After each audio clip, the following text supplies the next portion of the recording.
Here's Cousins. Waving London to the far side. Takes a snap. Kirk looks, sails it. Drake there. Caught! Touchdown Atlanta! Drake London. Kick is a little short, but it is good. He got it there. It didn't have as much volume as it normally does. But Atlanta's taken the lead with 34 seconds left. Well, coming from behind, finding a way on the road in a tough environment against a good football team, that builds resolve, builds some grit, builds some character that we're going to have to lean on as the year goes on. And this is how NFL football is, and so we've got to kind of get used to this and get comfortable in this because that's how these games tend to go. And so the more we can be battle tested and have these moments, I think it would set us up well for what's coming down the road. Live from 50th and Capitol Avenue in the Big O. This is Mornings with Sharp and Handley on 1620 The Zone, 1620thezone.com, and 1620 The Zone TV. Now here's Gary, Nick, and Jimmy. I just got three things to say. God bless our troops. God bless America. And gentlemen, start your engine. You like that? You like that? Last night. Remember his voice cracked the one time? That sound more like a lady in distress? I'm sorry. Who was that guy quarterback in Atlanta last night? He's not supposed to do well in prime time. Mm-hmm.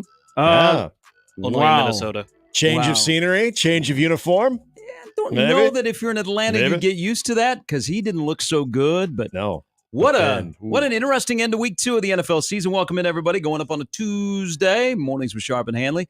Joey Colbert is in for Jimmy this morning. Welcome. Welcome, indeed. What is your T-shirt of choice there? Canyonlands National Park. Okay, I saw yellow, and I thought there was some green there, so I just assumed it was Green Bay Packers, so I just didn't give it a second one. It's not Green Bay. I'll save that up for the Minnesota game. Yeah. Oh, okay. All right. Should that be a place that we should visit once in our lifetime? Yes, Canyonlands National Park. It's a huge park in Utah, just northwest or just west of Moab. It's around the other national parks. You got Arches National Park. There's Bryce Canyon, Zion. There's a bunch of national parks in Utah. All right. You seem like a national park guy.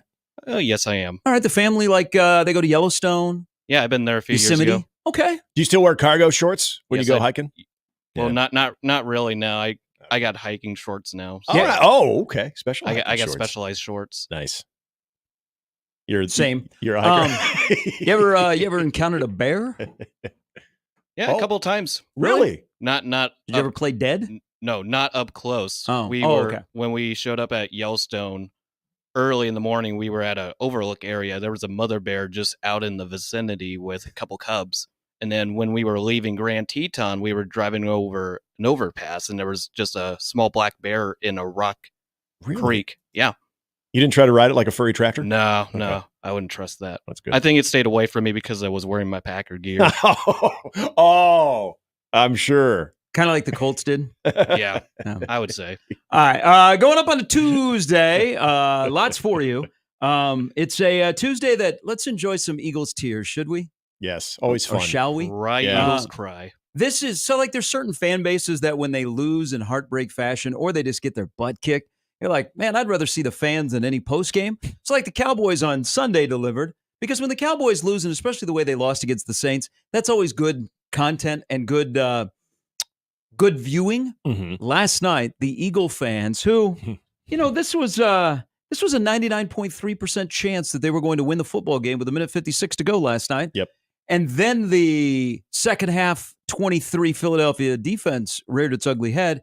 And somehow, some way, Atlanta won that football game late last night against Philadelphia to wrap up week number 2. And we got Eagle tears. Now, some will say that if you watch the game, and I think collectively we were all watching the game. That's what I love about the Monday night game. Collectively we were. Because it's the end of the night. It wasn't a long game. Heck, the game was over before 10. Yeah. Wasn't it over yeah, it's before right 10? around 10. Yep. Before 10. Yep. So everybody is collectively watching it. And you're like, you know what? If they complete a pass here or run the ball, Atlanta's out of timeouts. No chance. Philadelphia's going to win the game. Nick Sirianni will be Nick Sirianni. And then somebody doesn't do their job, and Atlanta completes a comeback.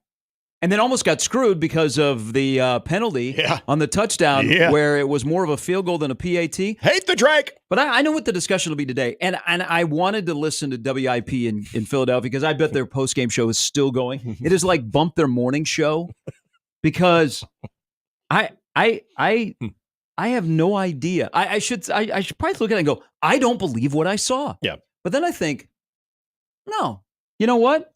As unacceptable a loss as it is, a bad loss, bad beat, when you don't do your job, I don't care about the play call. I'm more concerned about doing your job. Things like that happen. And wow. That's a bad loss for Philadelphia. I don't mind the call. I really didn't mind the call on 3rd and 3 because it's an easy throw, easy catch. Well, you make that catch and it's over. I mean, I wasn't enamored with the call, but they're hammering Sirianni after the game for the call. You got to do your job. Saquon Barkley got to do your job. Yeah. Okay, you've been running that play in camp. You've been doing all that OTAs, all that stuff. That's a familiar play. Now, the one thing about no A.J. Brown on the field is you're down one wide receiver. That's his 16th drop. That's the most by a running back since 2021. You have to do your job. But if you know that, why was he your selection? He'd had a good night, and you don't think that with 2 downs to play with in Atlanta with no timeouts, you couldn't have had Hurts or Barkley, who are averaging over 5 yards, run the ball? Everybody is complicit here, but I'm more focusing on you've got to do your job. People are hammering Sirianni about the call. Yeah, you should. But you know what? Hammer Barkley, you have to do your job. He didn't do his job, and I don't know how Atlanta won that game. There's no rhyme or reason to go 70 yards, get 4 first downs, not have a timeout, and win the game last night. And Darnell Mooney at one point was the Bears' #1 wide receiver when Justin Fields was there. But I got the biggest takeaway in those final minutes. Yes, obviously the play, the decision, but the fact that if you're going to release the football in that situation, that you're doing it in a manner that looks pretty simple with a little flick. Running back's there. He easily would have had the corner. Saquon's turning it up. He's going to first down. It's over. And when they slowed it down, I was even trying to see, do you see him glance ahead or anything? No, it wasn't the whole while he thought about what he was going to do after the catch before he made the catch. You see that with receivers all the time. I don't even think that was the case. I mean, he just completely just say it. Failed. He didn't do his job. Yeah, he failed. He didn't do his job. It was absolutely failed. But it's all on Philadelphia because everybody is complicit in this. Yeah. Because their defense, what in the heck was their defense doing? Yeah. Then that was soft as far as they had no resistance at all. No, they put no pressure on Kirk Cousins whatsoever. Not a mobile guy either, so you give him a little bit of pressure there. Their safeties were back so far too, and then like Darnell Mooney again. I liked him in Chicago when he was a complimentary piece, but I mean he torched them last night. And I'll give Kirk Cousins a lot of credit. The pass that they get down to the 12-yard line on, so he gets it right on the outside there. That was a perfectly thrown ball. Like the defender, because Darnell Mooney's not a big guy, so it's not like he's sealing a guy off just because of his sheer size. I mean, he put that perfectly to where your guy's going to make the catch, and unless the defender makes a great tackle, you got a chance to turn that up, which he does, gets out of bounds. I mean, that could not have gone any better for Atlanta in that moment, but I got to give Kirk Cousins a lot of credit on that throw alone. But damn, yeah, and then you brought up the Drake London thing. Then it's like, oh my gosh, now it's a tie game. You've now made a PAT, a 48-yard field goal, which I know in the NFL is pretty much money. Anything over, between 55 and 45 is still like 85, 90%. But that's still, when that happens, you're thinking, oh, you got to be kidding me. Oh, that's not good, because he pushes that thing and all of a sudden that place is recharged, because after the touchdown, I mean, you could hear a pin drop, the amount of, and then all of a sudden the flag's thrown. You're like, wow, that just felt like it was going to be big. Yeah, it's one of the worst collapses. They had no timeouts. Nope. Cousins goes 5 of 6. And the whole game last night, I'm thinking, the only reason Cousins is playing because he's afraid to lose his job, that they're going to start Penix over him because he's not 100%. Yeah. And there were throws that usually Cousins makes that he was not making. And I'm like, something is off. And then, of course, in the primetime where he is not primetime Kirk, 5 of 6, 4 first downs, 70 yards, touchdown. Atlanta beats Philadelphia. Well, unacceptable. We should let's go. We should bring up the sports talk in Philadelphia this morning. They have two really good sports talk stations. I mean, I imagine that's just. I was afraid to text Brett Ciancia at midnight. Oh, that's right. Like, how are you doing? Because I think he was at the game. Well, or I hope he didn't leave. I'm sure people left. The other thing that's crazy is considering the defensive coordinator Vic Fangio. Like that's the way that they defended that last drive is so unlike Vic Fangio as well. That's the other part of it that it just kind of dawned on me now of Kirk Cousins when it's been in crunch time like that, whether we're talking about prime time or just a regular noon game on Fox.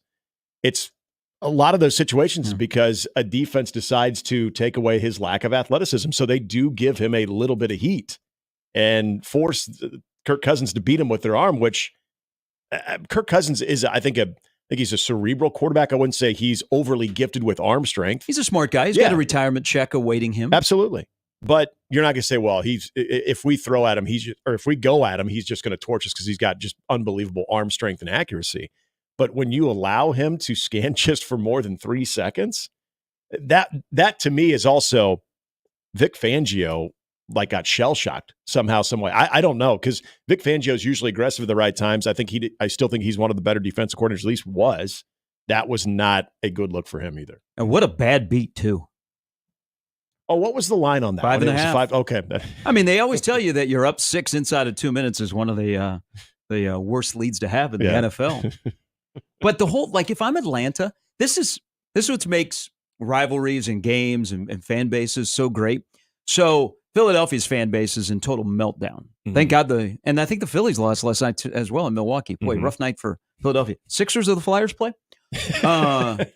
Reporting to camp. But the other thing about the game, if I'm Atlanta, so you're a little bit shell shocked.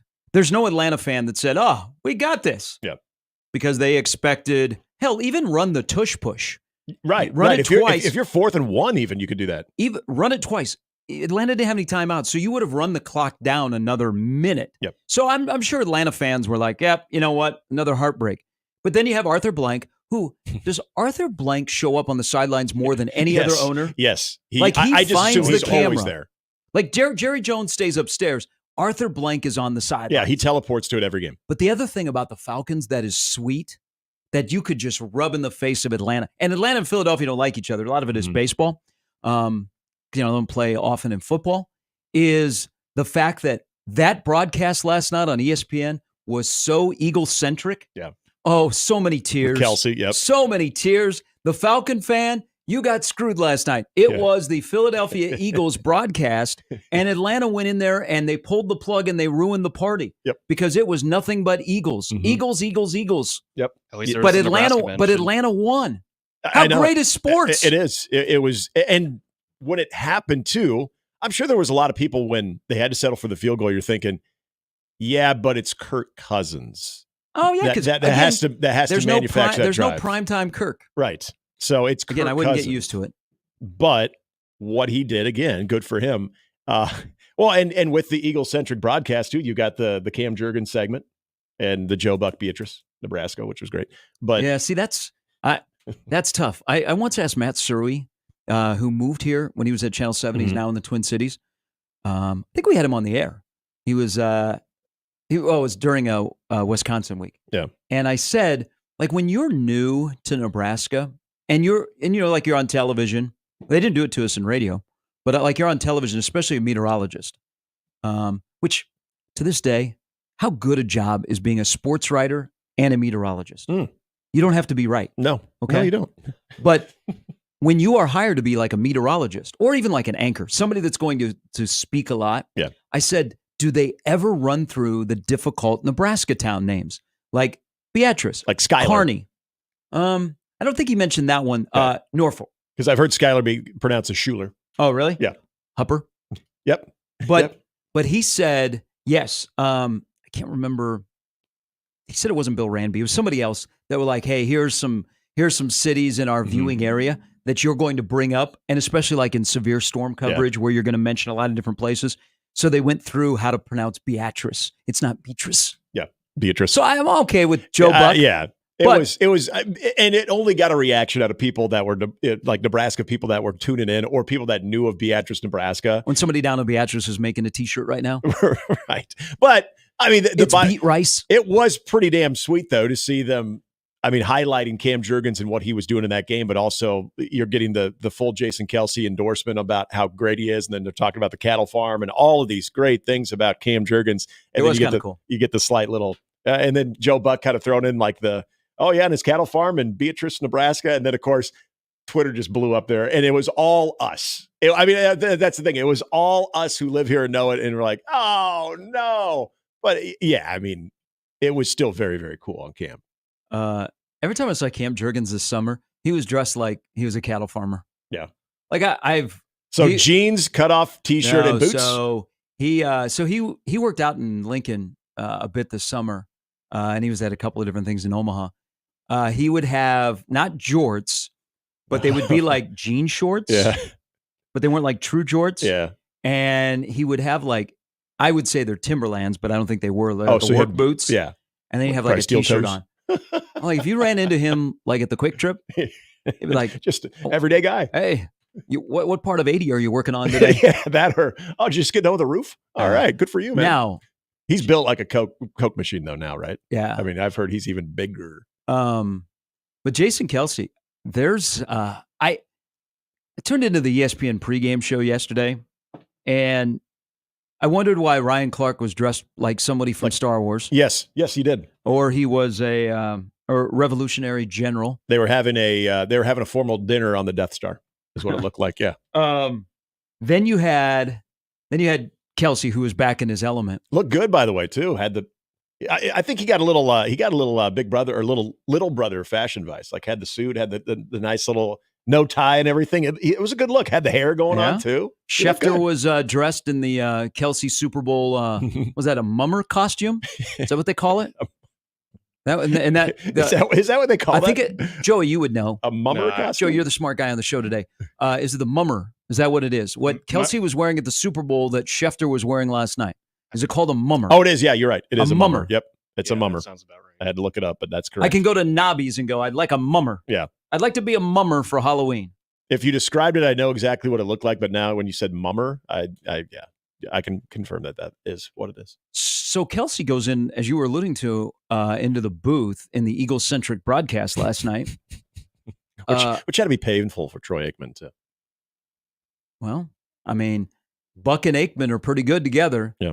I think Jason Kelsey's better in the booth as an analyst. And he wasn't like an analyst, but it just seemed right compared to being on a set. Mm-hmm. He was really good. Yeah. He was really, really good in the booth in that quarter. And I thought, wow, you're right. If you're Aikman, you're like, come on now. Hey, move aside. Well, go back to the Kelsey cast. Yeah. This is our space. I'm already having to promote the Eagles, which is probably not a great thing for a former Cowboys quarterback as well. I would agree. It didn't seem forced because his commentary during plays, almost you just assume, oh, he's now the new color analyst right now for the moment, because sometimes they'll bring a coach in the booth and everything. And you've had that where it's awkward. They don't know exactly when to step in or not. And like, all right, well, so coach, what'd you see there? It usually have to be prompted, but I mean, he took over once he saw a play, but it wasn't like, rest in peace, Tony Siragusa, but it wasn't like Siragusa just overstepping his bounds and injecting himself into the conversation while the two people were trying to have a conversation. Like it was actually really, really smooth too.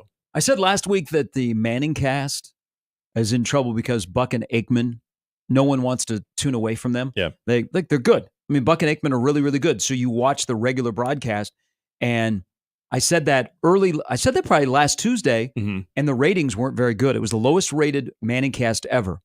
So I watched it this week because Belichick was on. Yep. In a suit. That show may be saved by Belichick and Peyton Manning. I think Peyton and Eli together are having a competition to have one-liners. Yeah, to see who's the funnier guy. Yep. But what that Manning cast should be, less guess. I would just when Peyton and Belichick were just chopping it up and two guys talking football. Yeah. Just just football, and you are sitting there listening. I tweeted out as football porn because Belichick has this innate ability in real time to pick up details, like just small details that he was seeing while they were watching on the Manning cast.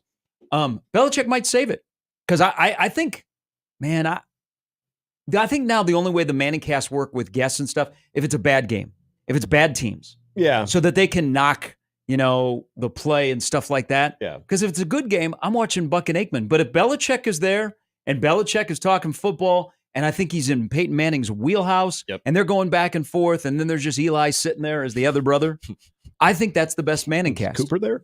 Yeah.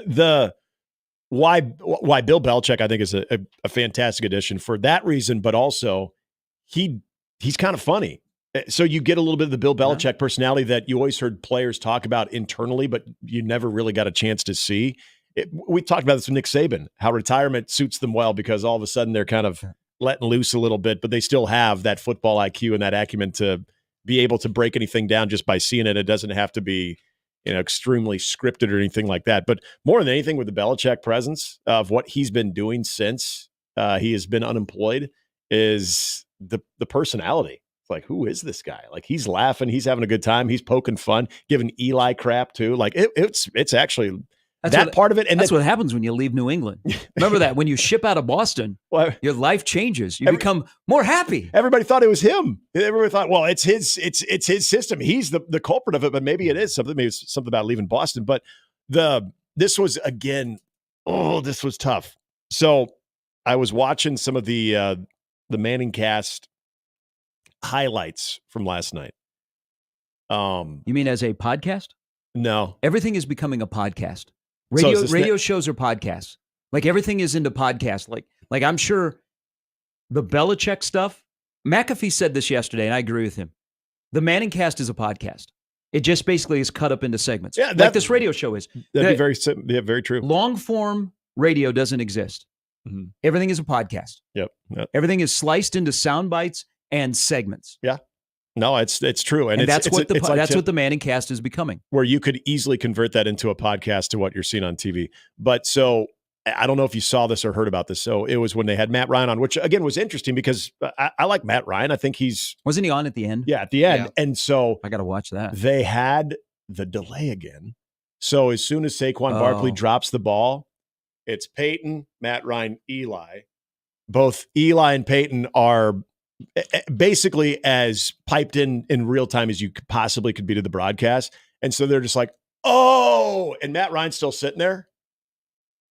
And then he's like, after the ball's already down on the ground and everything goes, oh, so it was like a good 3 or 4 second delay from their reaction to Matt Ryan. Like, I don't know if Matt Ryan's watching them or what he's seeing, but it's probably like, wait, what are you guys doing? Something's about to happen. And then all of a sudden he sees it.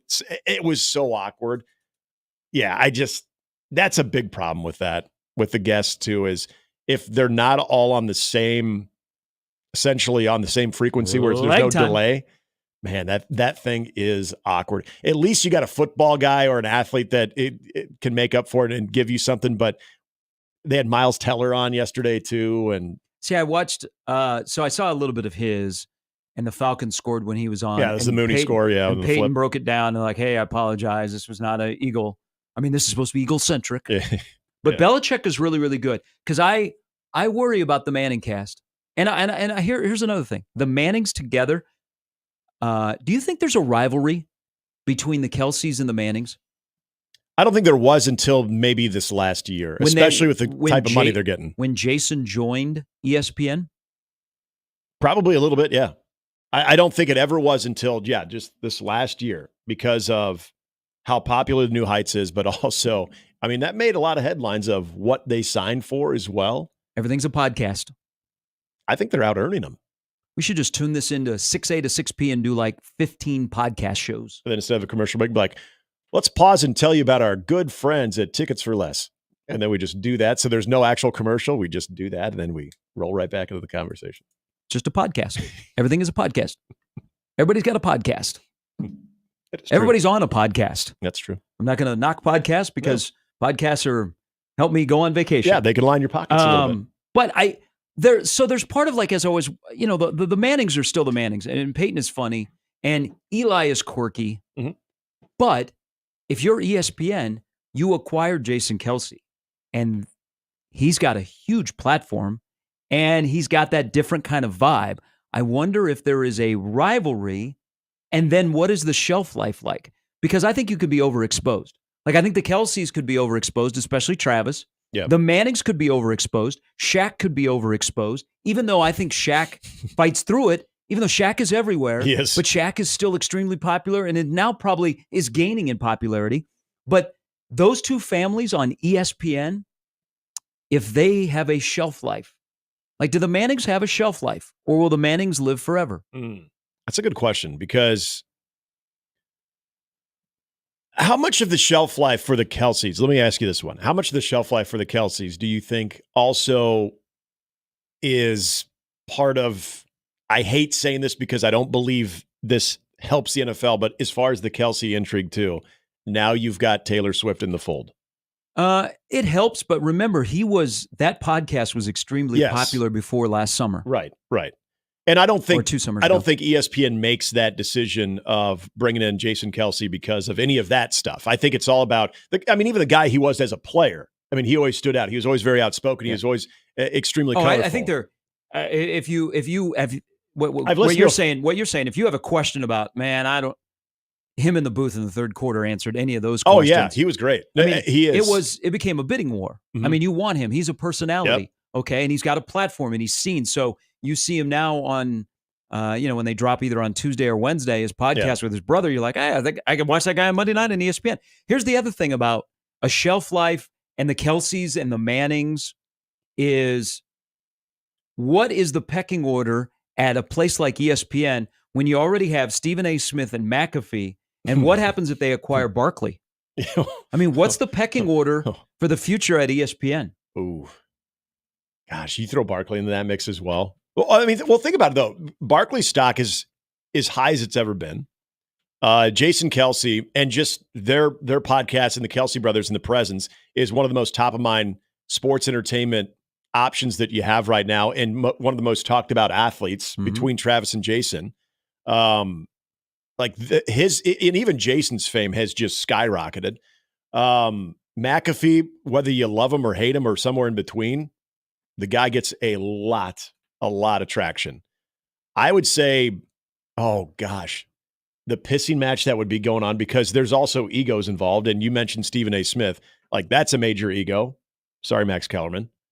So the amount of trying to strong arm everyone out and in and out of certain positions. And now you're really going to see who has the influence and what really does drive the priority of where we're going to put people, how much we're going to pay them, because ESPN's not dumb when it comes to, we see what's going on when it comes to the type of following that this person has compared to this person. With the shelf life, I would think of fatigue. I would think that Stephen A. is going to always have a little bit of that because he was one of the very first when it came to this type of format. So I would think that it would be quicker to have Stephen A. fatigue. But then your question between the Mannings and Kelseys, the shelf life, I would think it's probably more troublesome for the Mannings because, again, they started this earlier before what you had from the Kelseys. And now with Jason Kelsey there, who doesn't suck either. It'd be one thing if you're like, oh, God, they're just trying to shove this guy down our throat because he's Jason Kelsey. He's not very good. Just let that run its course. He's pretty good. You saw that last year when he was on the Prime broadcast too. You're like, all right, there's something there with him. When he was in the booth for whatever that Thursday night game is, I don't even remember what it was, towards the end of the season. Like, this is pretty natural for him too. That's why they paid a lot of money to acquire him. And I'm sure that his role will expand as he gets more comfortable. Yeah. And probably tick people off when they go back to Philadelphia again, and he is all Philadelphia-centric. But last night, Atlanta rallied to beat Philadelphia. Sorry to the bad beaters out there. There is a thing, I said this yesterday, tall towers in Vegas don't build themselves. Yeah. Underdogs in the NFL of 6+ points or more are 9-0 against the spread so far. Underdogs had a major weekend. So those tall buildings, next time, Joey, you go on your way to the Grand Canyon, you stop off in Vegas, and you look up and you go, wow, that's a tall building. You don't see that in Beatrice. Joey, your boys were a dog too, so there you go. Oh, a dog at home. They were 2.5 dog, I think. Mm-hmm. Malik Willis. Yeah, he scored more touchdowns than you know who. Yeah, I know who. Thank you.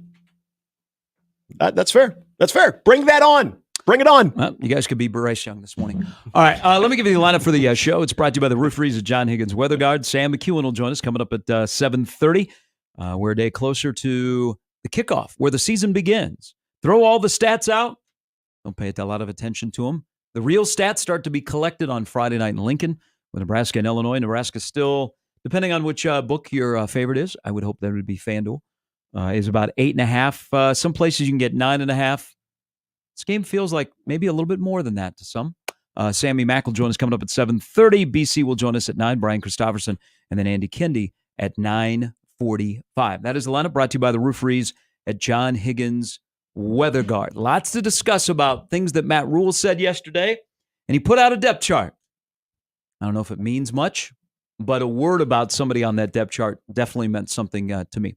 You're always welcome to join the conversation via the telephone, 402-951-1620. That line is always open, 24/7, like Waffle House.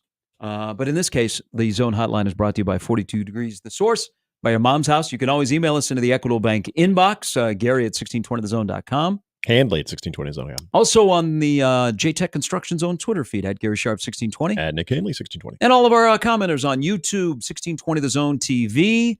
We see you there. Good morning, Walter. Rick is always there. TC, saw him Thursday night at the North Central game. Nice. With his buddy. I think they're related, Mike McGee. Okay. Always brings Mike McGee. Everywhere I see TC, he's got Mike McGee. Didn't he brought somebody to one of our morning shows last year, too. I wonder if it was the same guy. If you are a friend of TC, you're a friend of mine. Didn't someone write a song? About TC? Probably. Maybe not necessarily about There's a song TC. about everything. I mean, there's You Got a Friend. Joe, you sounded a little depressed there when you got said a it. friend. There's a in me. song about everything. You think so? Are you going to go into music Are we, sucks these days? Are we running out of ideas and lyrics and song ideas? Well, it depends on the person. Depends what's going on in their life. That's why if you're in music, you got to be active in a relationship because that gives you content to write songs. Mhm. You like break up, Oh, yeah. things happen, cheat. Go over the emotions of it and everything? Yeah. You know, You can throw out a diss track on that person if you really wanted to. when they knock on your door and they take your pickup, you can write about that. So it's easy, but you got to be in a relationship. That's true. All right, 38 past the hour, off and rolling again. Joey's in for Jimmy. There's Nick. I'm Gary at 1620 The Zone.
What do you think, Kirk Cousins, who led the game-winning drive last night, down the field to beat the Atlanta Falcons, 5 of 6, 70 yards, 4 first downs, Zippo timeouts, touchdown. Atlanta shocks Philadelphia. Big Coles look post-game for Kirk Cousins. Yeah. What do you think was on the playlist when Kirk Cousins went into the locker room after the game last night to celebrate that victory? He's sneaky hip, but I'm going to go ahead and say maybe some Backman Turner overdrive. Let it ride. As long as it's not country, it's fine by me. Not into that stuff. He's a big Blink 182, so you think all the small things. He also, Stacy's mom, Fountains of Wayne. First Date would be a good one. Fountains of Wayne. No, he has why it says he has a playlist that was published before the season, like of his songs, his favorite songs. And there was Blink. Yes, I do remember that. He likes Blink 182. Yeah. He likes Good Charlotte. Yep. Foo Fighters. Oh, I bet the anthem. It's a new day. Oh, yeah. Good. Yes. I bet it was the anthem. I mean, just think, if he wasn't playing in Philadelphia last night, maybe he would have been at the Chai for the Cage the Elephants concert, which it looked packed. I know. I wish that was one that I would have loved to have gone to as well, because I like Cage the Elephant, but actually Young the Giant, sneaky good. Sneaky good. Back when the College World Series used to have the parking lot concert. Those two actually should tour together. That'd be kind of fun. Who's that? Kirk Cousins? No. Cage the Elephant and Young. And Young the Giant? Young the Giant. They do. They do? Yeah. They're together? Yes. Oh. I misheard you. I'm sorry. I'll go sit in the corner. Yeah. Sorry. I said that's why I wanted to see that show. I get you. You'd rather see the opening act than the main act? Yeah, because I'm a little more familiar with okay. Of Young the Giant stuff. Okay. I feel bad now. I just completely went over my head. Yeah, I said, yes, I understand. They're touring together. All right. Welcome back in. You know what? That's a great idea, Gary. Gary, are you paying attention? No. This is important. Okay. I'm so thrown off that I think Kirk Cousins and I own the same polo from Kohl's. I'm assuming that was probably, what is it, Apartment 9? I believe that's the Kohl's one. Yes. Apartment APT 9. And then you get your boxers and your T-shirts and they're good fellas. Yeah. Yes, exactly. Hey, Kohl's ain't bad. You just gotta be addressed. You go in looking for one thing. You might I need a dress shirt or something. I'm just, in a hurry. All of a sudden you see a couple of racks and you're like, oh, that's a good deal. Just get the and you clothes walk you out need. with usually like 2 or 3 other items. That used to be my Kohl's experience. Small quick hack on Kohl's. Kohl's cash never expires. It doesn't. You Even can- if it does, you can just use give it to them. They're like, It's like when it's fine. Bed Bath & Beyond existed and we'd always get those huge coupons in the mail. They could be expired for 7 years and you could still use them. Yeah. Just not enough people used them in Bed Bath & Beyond. They're gone. That's true. All right. Welcome back in. Sam McEwen's coming up at 7:30. There's Nick. Joey is in for Jimmy today. I'm Gary. Out of breath, Brian. Love out of breath, Brian. So Nebraska and Illinois, the spread is about 8.5. Before I read his tweet, and I'm vibing with him. I vibe a lot with him, but I'm vibing here. Nebraska's rush defense. It's kind of hypocritical what I said before the break about throw the stats out, the season begins. And stats now we're going to don't go matter. stats. But I just want to point something out. And then I will give you stats and you can do what you want with these stats. Yeah. Nebraska in 2 games, they've given up 2.5 yards per carry, 70 yards rushing. Illinois is only running against FBS competition for 3.6 yards per carry. Remember the game last year. People forget that Nebraska won a game in Champaign with Heinrich Harburg as a quarterback. They tried to give it away in the 4th quarter, but they never trailed in the game. Yep. They Illinois'd Illinois in Illinois. Try saying that 10 times fast. But the other part of that game is it was Matt Rule, for the first time, outcoached somebody. Yep. Since he was at Nebraska. They forced Illinois to throw the ball 47 times. Illinois only ran the ball 19 times. Will that happen again on Friday night? I think I know more about Nebraska than I do about Illinois. So Out of Breath Brian says, I am definitely liking the alternate spread choice of Nebraska 10.5 right now. It is on FanDuel. He said, Nebraska beat them by 13 to their place last year with Harburg as the starting quarterback. Yeah, good point. And with 3 turnovers, too. I think as we get closer to Friday, I'm going to start siding with him because I think past history and the beatdown syndrome of a Nebraska fan, you're like, oh, this will be a close game. And, Yes. folks, come on in. It's the 400th sellout. Nebraska plays a physical brand of football, and it's not just throwing words into the air. Mm-hmm. I like a lot of things about the matchup for Nebraska. What's the only hesitation? Well, what if for the first time this year they turn the football over? But in these games, I like Nebraska's defense. In these games, I like a quarterback who makes a difficult position look easy. Yeah.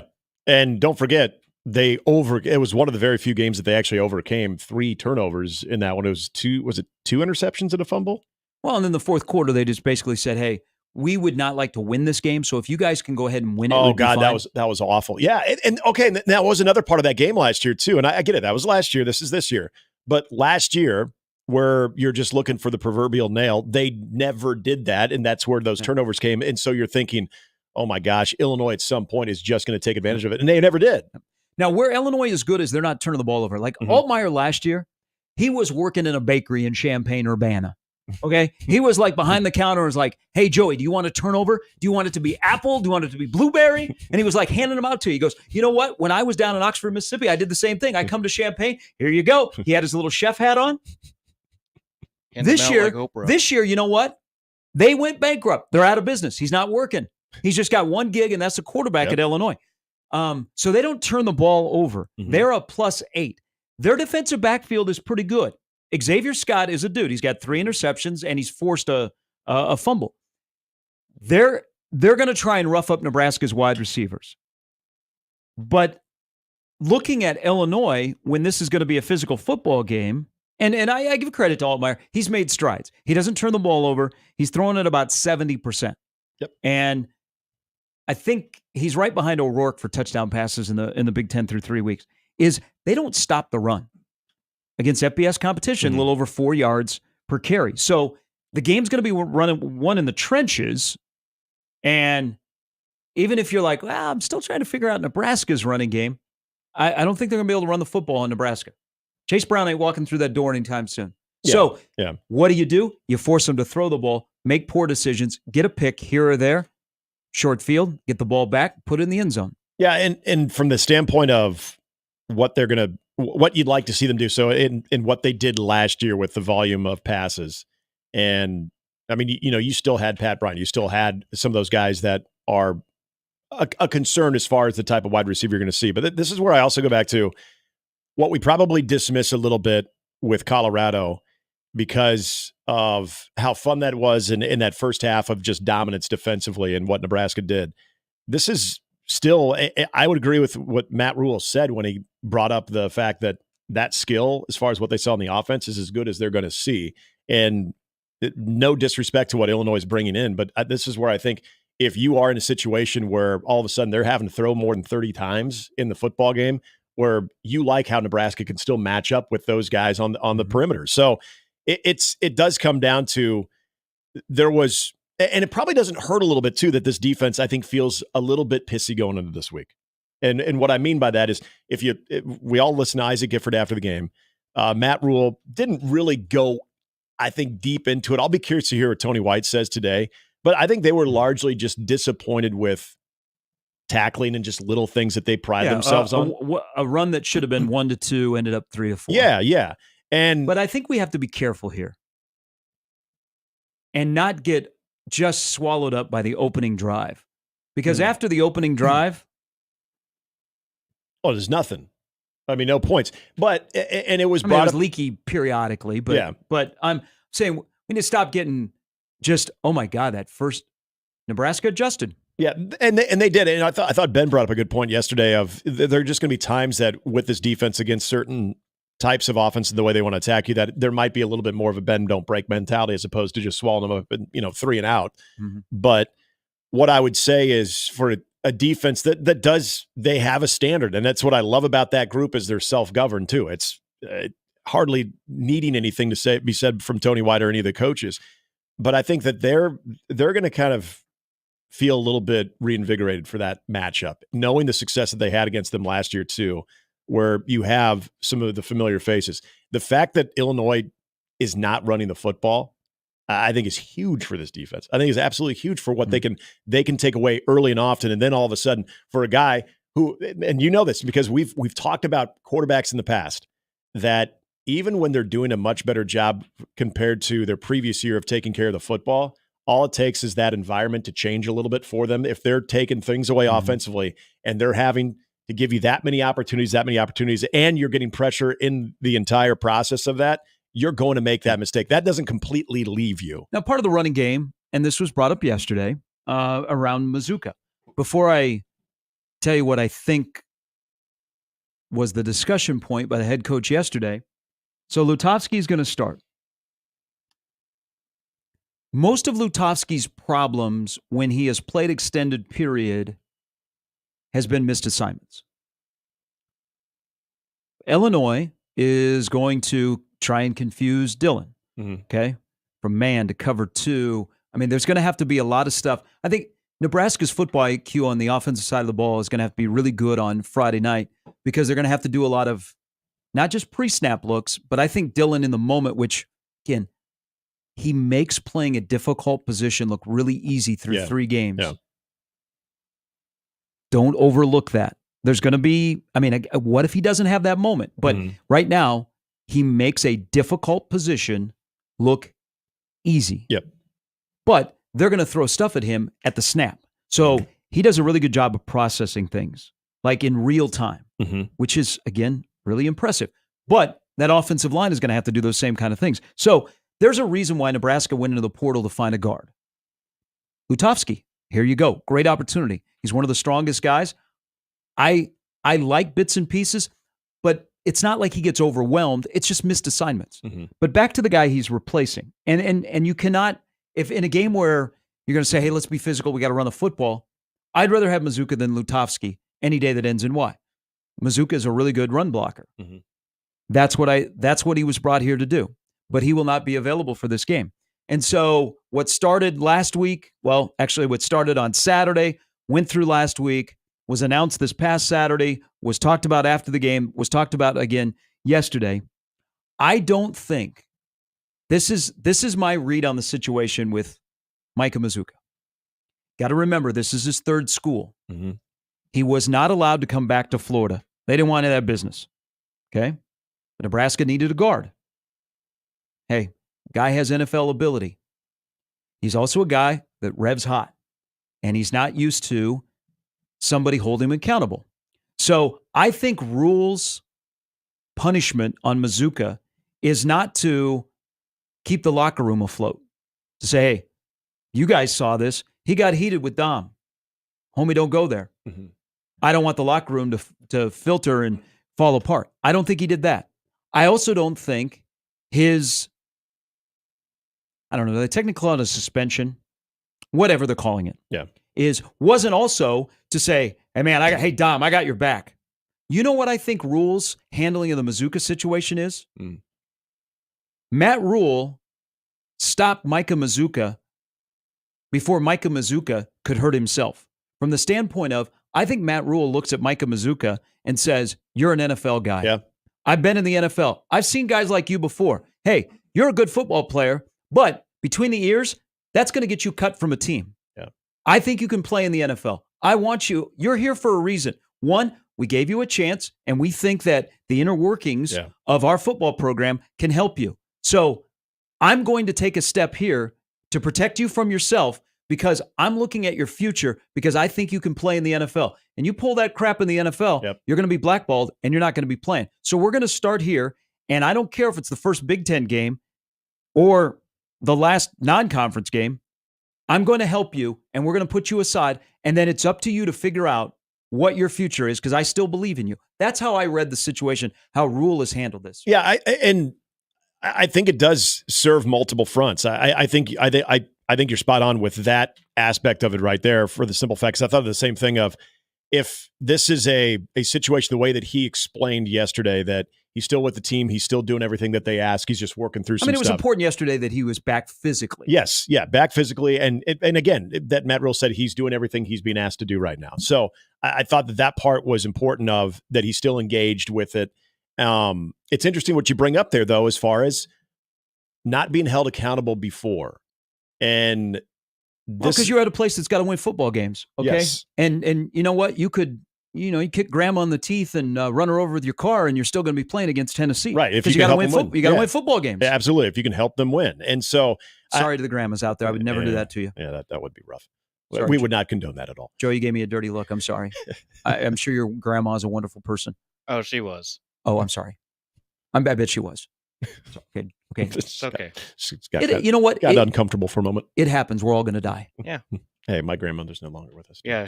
Both of mine are no longer. Yeah. Okay, this is conversation is taking a different tone. So let me spin it again.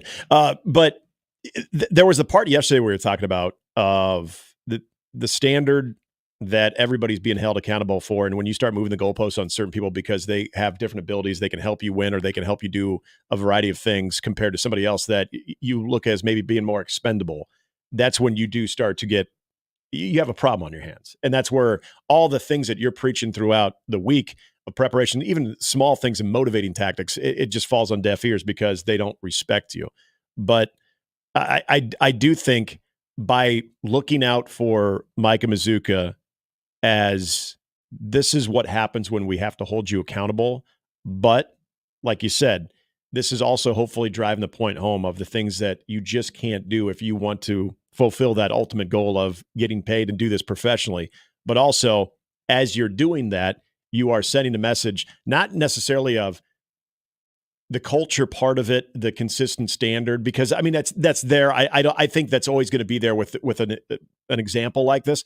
But I also think it shows everybody that I'm also looking out for you too. If you're someone that gets out of line, it's not because you're going to rock the boat of what we're trying to build, but I care about each and every one of you. Whatever your future ambitions are, I'm going to do the same thing for you too. I'm going to check you when you're not holding up your end of the bargain. But then when you're doing the right things, on and off the field, like he does when he praises certain guys, you're going to get that as well. And those things are going to be talked about to NFL teams. Those things are going to be talked about to business owners that might be hiring you in the future when you get away from the sport of football. So again, a lot of that stuff comes down to, I think, what Matt Rule preaches when it comes to the individual and how they do look at them, how they care about them. When he was talking yesterday he was asked the question about the 400th sellout.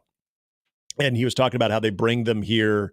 They do a quick little photo, then they take them there and they say, hey, this is you can win a championship on this field, which would be great, but look at all those academic All-Americans too.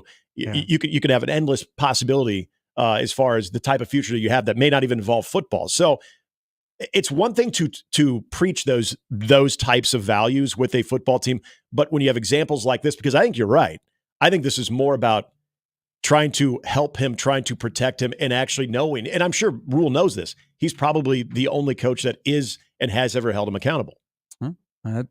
He's at his third school. There ain't a fourth school because he's at eligibility. Right. There's the unemployment line. Mm-hmm. And a guy that they think they can play in the NFL. And you're going to have a bad reputation too. You walk away from that and feel like, what happened? Man, Nebraska's trying to get as many NFL guys to come through there to talk to the NFL guys that are on Nebraska's staff. And you know what? NFL guys trust NFL guys' opinions. And if you're going to say like, man, that's a bad dude. Right. Do not even go there. That dude is going to be a problem for you. Mm-hmm. He's going to be a great player, and you're going to go, man, what a waste. Yeah. What could have been? Why? And it's a great opportunity to start now with an NFL guy that knows. He's probably seen him before. Probably had him in Carolina. He's like, I'm not letting this happen. I'm going to help you because you can't help us, and we're not kicking you away. Right. He's done that with other guys in his short tenure here. All right, quick break. We'll come back. Sam McEwen will join us in about 25 minutes. It's Mornings with Sharp and Handley and Joey today on 1620 The Zone.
It is the Colbert Sports Report.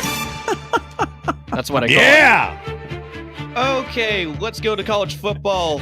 We might see more conference realignment in the making, and it's once again affecting the Mountain West. Air Force was reported as a potential target to the American Athletic Conference. The two have been in connection months before the Pac-12 added 4 Mountain West schools. The AAC released a statement saying they're looking to seize every opportunity to enhance their value for its members and student athletes. They currently have 14 schools, including Army, Navy, East Carolina, Tulane, and Memphis. Air Force has been a part of the Mountain West since 1999, since I was born. This potential move would end a quarter of a century tenure, and the AAC could be the new home of the Commander-in-Chief's trophy. How patriotic of them. QB news in the Big Ten. Let's start with Wisconsin. Wisconsin QB Tyler Van Dyke is ruled out for the rest of the season with a torn ACL. The QB suffered this injury on the 7th play of the opening possession against the Alabama Crimson Tide while scrambling to the sideline. His right knee buckled up before being hit by a Bama defender. He was later helped off the field and then carted to the locker room. As we all know, Braden Locke took over as the Wisconsin QB, struggled to finish the game, completing 50% of his passes with a touchdown in the 42-10 loss. Moving over to Michigan, they also made a QB change prior to their upcoming showdown against USC. Alex Orji will debut as the Wolverines' frontman against the Trojans. He replaces the struggling senior Davis Warren, who tallied 2 touchdowns and 6 interceptions through the 3 games as a starter. 66% completion through the 3 games. His QBR is 35.3, which is 103rd in the country. This change early in the season could potentially give the Wolverines a much-needed boost to get back on track, but they'll need to do that so quickly after looking at their brutal schedule.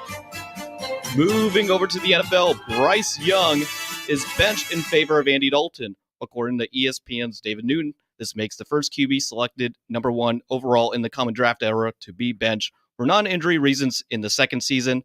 Panthers head coach Dave Canales made the decision after Young posted 8.9 QBR this season and has a 2-16 record as a starter. The Panthers trade with the Bears looks worse now as they pretty much gave Nick's team all these wonderful assets, while the Panthers, on the other hand, ended up receiving a meal plan containing steak-umm sandwiches and boxed mashed potatoes. Just ask Packers center Josh Myers how he feels about that. He'll keep it all down. Is that trade in the running for the worst trade ever? Yeah, I would say. I mean, DJ Moore alone was huge out of that, but to still be able to reap draft picks, draft capital from that, it essentially Carolina became a short-term farm system for the Chicago Bears. Little Bryce Young, let's see, he has to jump to throw over the line of scrimmage. That's what happens when you don't allow football people to make football decisions. 3 head coaches in 19 years, or 19 games. Mm-hmm. He done. Yeah. He done. Why would a free agent go to Carolina to play for that owner? Mm-hmm. I want Matt Rule just to spill the beans. Yeah. I want him to have Dave Tepper stories because they are so mismanaged in Carolina. And it wasn't that long ago that Ron Rivera and Cam Newton were going to the Super Bowl. Absolutely. Carolina almost won a Super Bowl, 9 years ago? Yep. Against the Broncos? Yep, 2015. Oh, that is seems like eons ago. It was almost like despite Tepper, they still could make good football decisions because of the structure that they had within.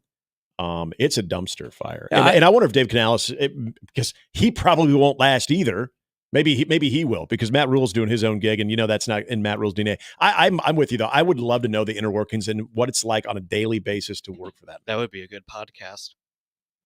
They're a dumpster fire. Yeah, the owner said, you know what? I'm hearing we got to bench the guy, and so Canales is a new coach who has had 2 games with him. Like, I guess you write the checks. Right. I wonder, and oddly enough, around here we found a lot of Carolina Panther fans in the last couple of years. If you are angered or depressed because of your ownership,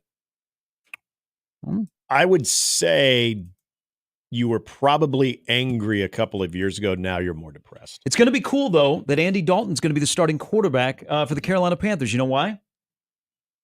Because they are starting a guy that went to TCU that was the 2-time Mountain West Offensive Player of the Year. That's right. Mountain West. Yep. That's Back how in old. that- That's how old Andy Dalton is. Yeah. TCU was in the Mountain West. Yep. They've been in the. Oh, They yeah. just didn't show up in the Big 12 yesterday. Mm-hmm. They've been in there for a few years. Mm-hmm. Good luck, Carolina. All right. Thanks, Joey. Thanks to all of you out there on a Tuesday for everybody that got involved in this week's Beat the Bros contest. I like We're that. the Bros Beat the on Bros. 1620 The Yeah. Zone. Yeah. I think I went 500. It was 5 and 5. Well, you don't want to come out of the gate just on fire. I mean, Exactly. you know? Thank you. Come on. But the Pick'em contest here on 1620 The Zone, where you can win rights to the radio station. By the way, you're better than 500. What was I? You're 6-4. Oh, okay. Yeah. But I'm like next to last. You're second. Okay. Do you want the scoreboard? Give up the goods. Okay. Odson was 9-1. Grimm was 8-2. What? Yeah. That kid. JB, myself, Connor are 7-3. You're 6-4, and Jimmy's 5-5. Okay. All right. We got some work to do. Yep. But 686 people. You jumped into the Pick'em. Do not miss out this week because the Illinois-Nebraska game is one of the Pick'em games. Mm-hmm. But you got to get on the 1620 The Zone email. Okay. The email yesterday, 10 o'clock, it was in my box. It even makes a noise. We got cool thing like when they send it to your AOL account or your Hotmail, it goes ding ding ding ding ding. But get there to 1620 The Zone. Sign up for the email. You get extra access, special VIP. Mm-hmm. You get to be on the other side of the ropes, the velvet ropes, and you get a little bottle service from 1620 The Zone. Yeah, your drinks are better. So go to 1620thezone.com, sign up for the email, get involved. Let's get it over 700. Let's get 800. Well, let's go 900. I feel like rest in peace, Jerry Lewis. Hey, give me a total, Ed. And I want to mention. Familiar with that, or is I just have an old reference? That was an old reference. I just moved on from it. Like I would say this telethon. Too. If you are as you mentioned, if you are a email subscriber and you get to make those picks on Monday, why is that important? Because everybody else can make their picks today. Is if it does come down to a tie, and chances are there'll be some ties. It's the ones who pick the earliest that are the tiebreakers. So there you go. So back to Tyler Van Dyke being out for the year at Wisconsin. And their QB2 is a little bit rough. Their schedule is QB3. Their schedule isn't a schedule that you keep your head above water. Mm-hmm. I think Van Dyke's injury bought Fickell some time. Not that he was going to be fired, but in terms of, oh, geez, Wisconsin is in trouble. Unless things get really sideways. Because you can go, lost his quarterback, now they got to adjust. But here's how I look at Wisconsin. And I am on an island. I'm like on Survivor Island. Because I can't quit Wisconsin. But I think that at the end of the day, when you compare Luke Fickell at Wisconsin and Matt Rule at Nebraska, is Matt Rule inheriting Nebraska was an easier job from day one than Luke Fickell inheriting Wisconsin. Matt Rule inherited a program that had needed an adult with culture. Okay. There was plenty of talent in the program. Luke Fickell took over at Wisconsin, and he's paying for the past sins of Paul Chryst. Yeah. Because the talent level had really started to drop at Wisconsin. Now, I'm not absolving Fickell of anything because he screwed up the defensive coordinator position, and people want to talk about their offense, what they going with the air raid. Tell you what, their defense is soft. I've not seen I mean, they are softer than, Reese's old diapers. Okay? Those were soft. I've never seen a Wisconsin defense this soft. Before you even start talking about their identity on offense and how Wisconsin fans can't recognize it, and we shake hands with Wisconsin fans going, yeah, did you ever meet Bill Callahan? We went through this about 20 years ago. Fickell is paying for Paul Chryst because the talent level of Wisconsin, in my opinion, was starting to drop. And I wonder, when he took that job and started to look at what was left in the cupboard, and they said, oh, man, we don't have enough here to continue to play Wisconsin ball. We got to do something different. And maybe that's why he said, you know what? Let's bring in Longo. Let's look at elements of the air raid. But I will stand by Matt Rule, what he inherited in Nebraska, much easier than what they inherited at Wisconsin because it wasn't about talent. Yeah. Nebraska's was about culture, and they needed somebody that was an adult that had organizational skills and could make the right hires. It's interesting because I remember within that 3-day span of when Matt Rule was announced, and then shortly after it was Luke Fickell, and it kind of came out of nowhere that I don't want to say people were, and I'm talking about the national college football media. I don't say people, I think largely people were really impressed with Nebraska getting Matt Rule. But then it was, okay, that's a pretty good hire. Then all of a sudden Wisconsin gets Luke Fickell, and they're like, damn, now that's something. Given where Cincinnati had just been in the college football playoff, Luke Fickell already having, the inroads to the Big Ten, already essentially being an Ohio State coach with, when Tressel was suspended and then eventually fired. So you have, there was a lot of things that on the surface that make sense. It's interesting, though, what you talked about as far as the things that he walked into, because again, this is the way that it was portrayed as, well, Luke Fickell is now already starting to pivot Wisconsin to the divisionless Big Ten. That's why he's getting Phil Longo. That's why they want a little bit more of an offense that's not a ground and pound. They're going to still utilize the concepts of having great offensive linemen because that works in any system. But this is going to be more the modern offense. It's going to help them compete with the Oregons of the world and the Ohio States of the world. It's interesting you bring up, though, other than Braylon Allen, you're right on the offensive line. Like there weren't as many of the All-American types that you're like, okay, we can still do this and ease into it, as opposed to, hell, we've got to start radicalizing this offense a little bit compared to what Wisconsin was known for. So I think, again, on the surface part of it, it seemed like, all of this makes sense. They're going to kind of strip a couple of things down so they'll be ready for a divisionless Big Ten where they're going to have a more state-of-the-art modern offense, and then that defense. And another thing that was really interesting too, because I think Tressel was a guy that was well respected, but people forget Jim Leonard. I mean, he was a great DC. He screwed up the DC. Yeah. The whole figuring out if Leonard was going to stay or what you were going to do. Yeah. And I think there was also the we're going to give Luke Fickell a pass on that initially because Luke Fickell's also a defensive-minded guy. He's been a defensive coordinator in the Big Ten as well. So whoever he hires as the DC is not going to be really the DC. He's going to have, kind of like Bo, he's going to have his hands all over it, and they'll have a guy that he trusts. But you do, because mind you, it was Alabama, but you're watching that game, and hell, even the Friday night season opener, I'm watching that game. And even though Western only got, 14 points in that game, they were moving the ball a lot in that football game too. Wisconsin's trying to play a game where you have to have speed, and they don't have speed. Mm-hmm. And when you play a team that is got speed, you have 42-10. And the only speed is how quickly the students can get out of the stadium after jump around. So hey, this is part of this discussion is, I give credit to Scott. Scott accumulated talent in Lincoln. They just had no direction. Mm-hmm. They needed a guy that could get a staff that developed players that had direction, because look at year 2. There are guys that have been in the program for a while that you go, man, Bayor, he would have never played under Frost. Right. I mean, guys that, and Bayor didn't have as much time under previous staff as he has under Rule, of course, but guys that have made the jump, they just need direction. Nebraska, inheriting the Nebraska job, much easier than the Wisconsin job. And you didn't hear that.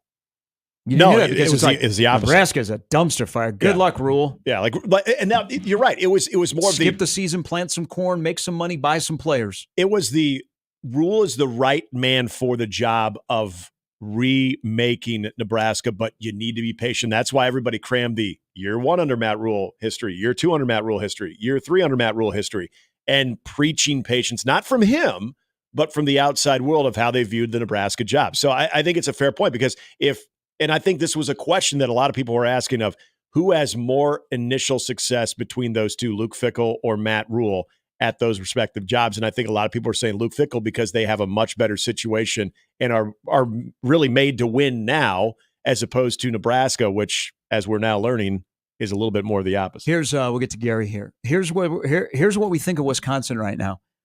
So they're off this week, and then they go to USC. USC, by the way, playing at Michigan. You guys like Michigan getting 6? Is that juicy to you? No. I think USC is taking this one. Michigan at home getting 6, not juicy? No. Okay. Nope. But Wisconsin plays at USC next week. Mm-hmm. You would think, oh, man, that might be a good, good window game. Mhm. I bet that's a 9:30 game. You know, Yeah. the Big Ten hasn't announced all the start times for the next week, even the Nebraska. They've announced the start time. They just haven't announced the network. Mhm. I don't know why they're fighting the peacock. You know, this you gotta, you know, I mean, this is the Big Ten. You've embraced the cock. I don't know why they haven't announced it, but they fully haven't. embraced the cock, yes. But I think Wisconsin USC might be a 9:30 game. Who would have thunk Probably. that? Well, yeah, exactly. That would have been a big 9:30 noon. Central game. 9:30 Central game. Yeah, that would have been a PM. That is. That would have been the CBS window. That would have been the 2:30 window slot if Wisconsin was more Wisconsin-like. Gonna be rough sledding. But this whole conversation to land the plane, that streak better be broken this year. Mm-hmm. You can't allow Wisconsin to come in your house next to last regular season game and walk out of here with a victory again. And they're in such a worse spot than they were a year ago, and you should have won with Chubba Purdy on the road. All right, here is Gary before we break for Sam McEwen. Good morning, Gary. Good morning. How was the golf game last week? Not bad, but I'm taking up pickleball. Okay. Oh, did you get your lesson yet? All right. I'm not going to be very good at pickleball. Yeah. Oh, you'll be all right. You'll be fine. Hey, you brought going back to your subject regarding the quarterback from Carolina, Bryce Young. Mm-hmm. Yes, sir. And then they're playing Mr. Dalton. That brought me up to a thought. If size is a concern, and what happened, and then okay, so Martinez got his chance with the Jets, but if size matters, shouldn't it be what's between the ears, which makes me wonder why Martinez, with all these quarterbacks getting injured at the Vikings and you know, poor play, where's Martinez at nowadays? And then I'm bringing up, what was the quarterback at TCU that played for Lewis Central? Duggan, right? Yeah, Max Duggan. Yep. Yeah. What's wrong? Where's he at? I mean, these players that seem to have, from what I've seen in their play, have it between the ears, no matter what their size are. And you got Martinez that took Birmingham to a championship.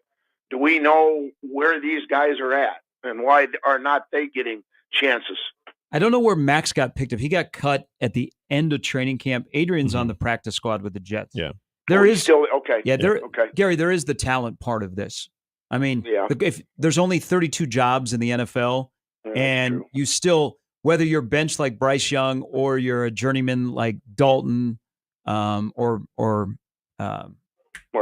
Martinez or Sam Darnold, you still have some talent. Okay. You still have some talent. And experience, I suppose. Yeah. I mean, Okay. that goes away as well. All right, buddy. All right. Thank you. Take care, Thank you, guys. Gary. Side note about backup quarterbacks. I love the new commercial with Case Keenum, where it's about backup quarterbacks, and he comes in and he fills in for the guy that's trying to back into his driveway. Yeah. Oh yeah, I remember that. Was that it's not Geico? Is it Progressive? I think it's Progressive. Yeah. That's a great commercial. Yeah. That's funny because like Case Keenum is in a commercial that airs during like all the football games. Yep. Yeah. And people remember. I was having the conversation about the miracle of Case Keenum in Stephon Diggs, because my buddy who's a big Vikings fan really does miss Stephon Diggs. Also, big shout out to the Dan Campbell Applebee's commercials. Those are amazing. He is. I remember that initial presser. I'm like, who is this guy? I am a huge Dan Campbell fan, and he coaches in the division of my beloved. But man, he is just perfect for that. A lot of people like Dan Campbell for 58 and a half minutes every Sunday. It's a good point. All right. Sam McEwen will join us next on Mornings with Sharp and Handley and Joey today on 1620 The Zone.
All right, it is week number 4 of the college football season. Still odd with all the realignment to see rivalries early, like the Civil War, the Apple Cup, and we get Florida Rosedale.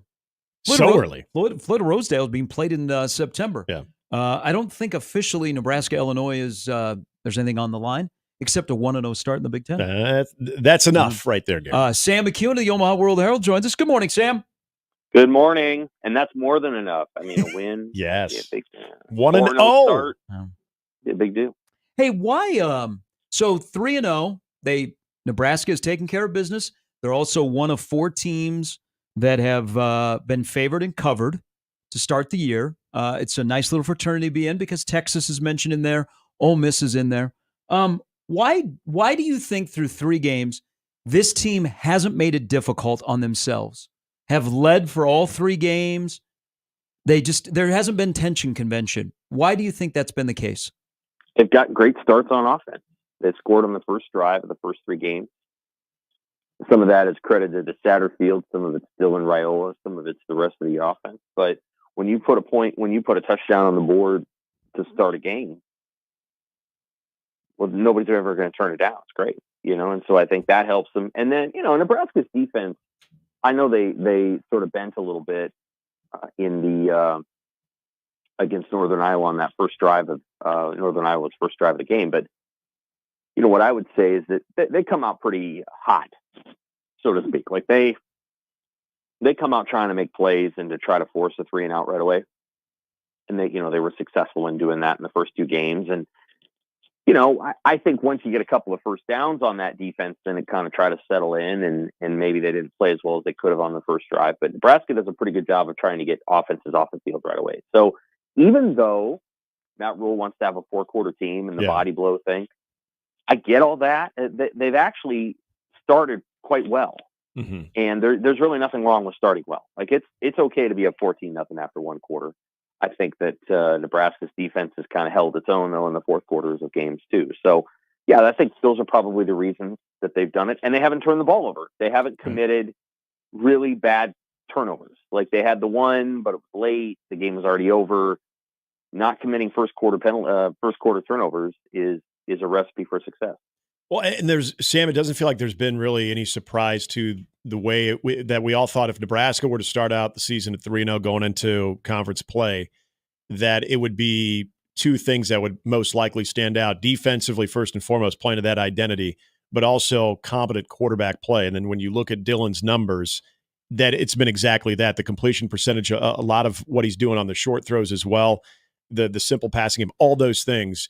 It seems like if they were going to be 3-0, those 2 things would stand out. So on top of that, though, has there been anything that has been a pleasant surprise to this point of the 3-0 start?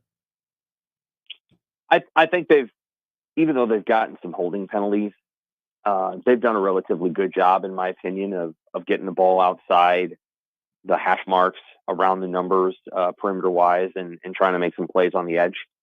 Which, when you don't have a quarterback run game, when you're choosing not to use a quarterback as a runner, you have to find a way to spread the defense, horizontally, and that's part of how you do it. And you because if you don't do those things, then defense is just going to pack the box, and they're going to slow your run game down. You need to get some of those linebackers looking, toward the sidelines, concerned that they're going to have to pursue in that direction. Yeah. And so Ja'Cory Barney is not just getting the ball because Ja'Cory Barney is a good player. I think there's a function behind it. And even if a play only goes for a couple of yards, a couple of these Bedoni passes have only gone for a couple, you're still making the defense be honest. And, I think Matt Rule mentioned it in his Monday presser, or maybe it was last week. It was after the game of like, we're going to show Heinrich Harburg running the ball because it's 20 minutes that the opposing team has to take to prepare. Well, there's some of these plays on the edges that they may not necessarily use every game, but they're valuable because they force the defense to think about, well, they're not necessarily going to just run it down our gut, every single time. They're going to try to throw it to the edges and get it out there, and we have to make plays in space. And so I think that's something that I know they went into the season intending to do well, and I think they have done well. They've thrown the screen passes and the perimeter passes fairly well. 1 sack, 12 tackles for losses last week in limited carries. Nebraska still ran for 6.5. I know there was a 36 and a 38-yarder in there. Raiola has been upright. He's probably helped with the pocket and the protection. Through 3 games, give me your assessment of Nebraska's O-line number 1. I think it's been pretty good. I think there's more important challenges to come, starting with Illinois, right? So I think there's some better football players coming down to Lincoln on Friday. But I think it's been pretty good to this point. They've done a pretty good job of busting some holes in the middle of the field, and obviously that takes time. They've done a nice job of walling off. So sometimes what you're asking your offensive line to do isn't necessarily create a gap in the defense, but wall the defense off so that there's a cutback lane. And I thought you saw Emmett Johnson make a really nice read and get that thing back against the grain for a long touchdown run at the end. Sometimes your running backs have to have the sixth sense to be able to bounce it. And Dowdell and Johnson both did that on their long runs. I think they've been pretty good at executing the screen. It's not, they don't have 5 Jason Kelce's out there. So or Cam Jurgens. So their athleticism is still working. I think the size is really good. The movement skills, I think they're still probably working on. And I think some of these younger linemen are more of the Donovan Raiola type guys that are probably, they're like 315 pounds, but they're moving at 315. And I think Nebraska still has, the majority of their line is sort of that Greg Austin era giant guy. We want to maul you a little bit and hold you up and make it hard to get around us. And so the physicality is a little bit different. But I think you're going to see Nebraska's offensive line, as it continues to evolve, be guys that can get out and make those screen blocks, right? A little bit smaller, maybe a little bit quicker, a little bit short area, quickness, those kind of things. And as they get those players, I think you'll see them execute some of those concepts even better. But they're doing a pretty good job right now. I think they're doing a nice job of getting out on the screens and creating room for Ramir Johnson. So I'd give them a B so far. It's going to get tougher, though. This week's going to be tougher. I don't know about Purdue. Rutgers is going to be tough. And Indiana is going to be tough. And so, all those games, you're going to face some defensive lines that have Big Ten size, a Big Ten training table, right? And that stuff matters. Colorado does not have all of the components that Illinois has. And so, Big Ten coaches, Big Ten size, Big Ten training table, Big Ten strength program. And so all those things make it harder to blow open holes. Sam, interesting enough, yesterday, we learned Riley Van Poppel is going to take a red shirt. He's going to develop his game and be able to kind of be the usher in that new group. The difference between the amount of games he played last year and then the spots that he'll play this year compared to a true freshman that redshirts, then gets limited action as a redshirt freshman, and then has his volume that go up in the following year. How important do you think it was for him to have the type of action that he had last year, and even in spots earlier this year? Important, for sure. I think they had a little less depth last year because there were some injuries and some guys who were coming along. But at the same time, I think that their thought process behind Van Poppel is this guy has the potential to be really, really good, and maybe Ty Robinson good. And he would be maybe their 5th best defensive lineman this year. I think what they're thinking in their own minds is better that this guy has 3 years of being one of the top 3 linemen on the team than 1 more year of being number 5 or number 6, and then 2 years of being top 3. So I think it's a long-term perspective. I don't know that he's going to need 3 more years in the collegiate level after this year to develop into an NFL caliber player. It may be that he only is here for 2 more seasons after this one, but it gives them a little bit of leeway, and it also gives them a sense of okay, you're going to watch it this year. You're going to play a little bit. He's already played in a couple of games. Yeah. You're going to play a little bit, but then you're going to watch it, and then you're just going to basically be the guy that stands behind Ty and does everything that Ty does. And by the way, Van Poppel has already been doing that. So Ty Robinson is his mentor. Maybe Van Poppel's talking about, but Ty Robinson talks about it, for sure. And so, basically, I think it's a good developmental plan. It's similar to Malachi Coleman, but not because they recruited over. They recruited over Coleman. They did. They went out and signed 2 guys with the intention of those 2 guys playing, and those 2 guys are pretty good. I think Malachi would be pretty good too. But, that's not exactly what happened with Van Poppel. I think with Van Poppel, they got Brody Tagaloa back, and Lefatu's out there. So they've already had some guys redshirt. So what they're going to do is they're going to try to create an even playing field in terms of age. They've done a really nice job, guys, of developing waves in their line. The challenge is when they have to make the roster smaller, do some of those linemen invariably leave because they don't have as many spots? I just don't know. There's a lot of layers to that. I think part of the amount of players that they've played in 2 of the 3 games works into that. But back to Nick's question about Riley redshirting, and I agree with you. I think he's a beast. To have him as a backup, there's places in this league where he could be starting, but isn't general manager Matt Rule making these calls and doing well helping head coach Matt Rule? Because I look at a guy, and they use the example of you can be the next Ty Robinson. I use a guy for this example, Sam, Kai Wallen. Last year, they let Wallen play in 4 games. And then they're like, it's time to redshirt. Let me introduce you to Corey Campbell. You two are going to be best friends. And man, when Wallen is on the field in the first 3 games, you're like, whoa, that guy is around the ball. 93 is somewhere to be found. So isn't general manager Matt Rule having a really good start to the season? Absolutely. Yeah. And I think one of the things that people can sometimes forget about college coaches and why they make a lot of money. And of course they make lots of money. But they make a lot of money because they have to be a GM. And they can surround themselves with an apparatus, and increasingly college coaches are doing that kind of help them think through that. And I think Rule has people like Sean Padden and others who help him think through that. But ultimately, he has to make the call. There's no balancing agent where, Troy Dannon's the owner of the team and he hires a general manager and the general manager and the coach have to work together. It's not like that. Matt Rule is the GM as well. And so I think he has done a pretty good job of not only creating an opportunity for guys to kind of help right now, like Wallen, who did the 4-game redshirt last year, but also build it out for future years. And this 4-game redshirt thing is super valuable. It is.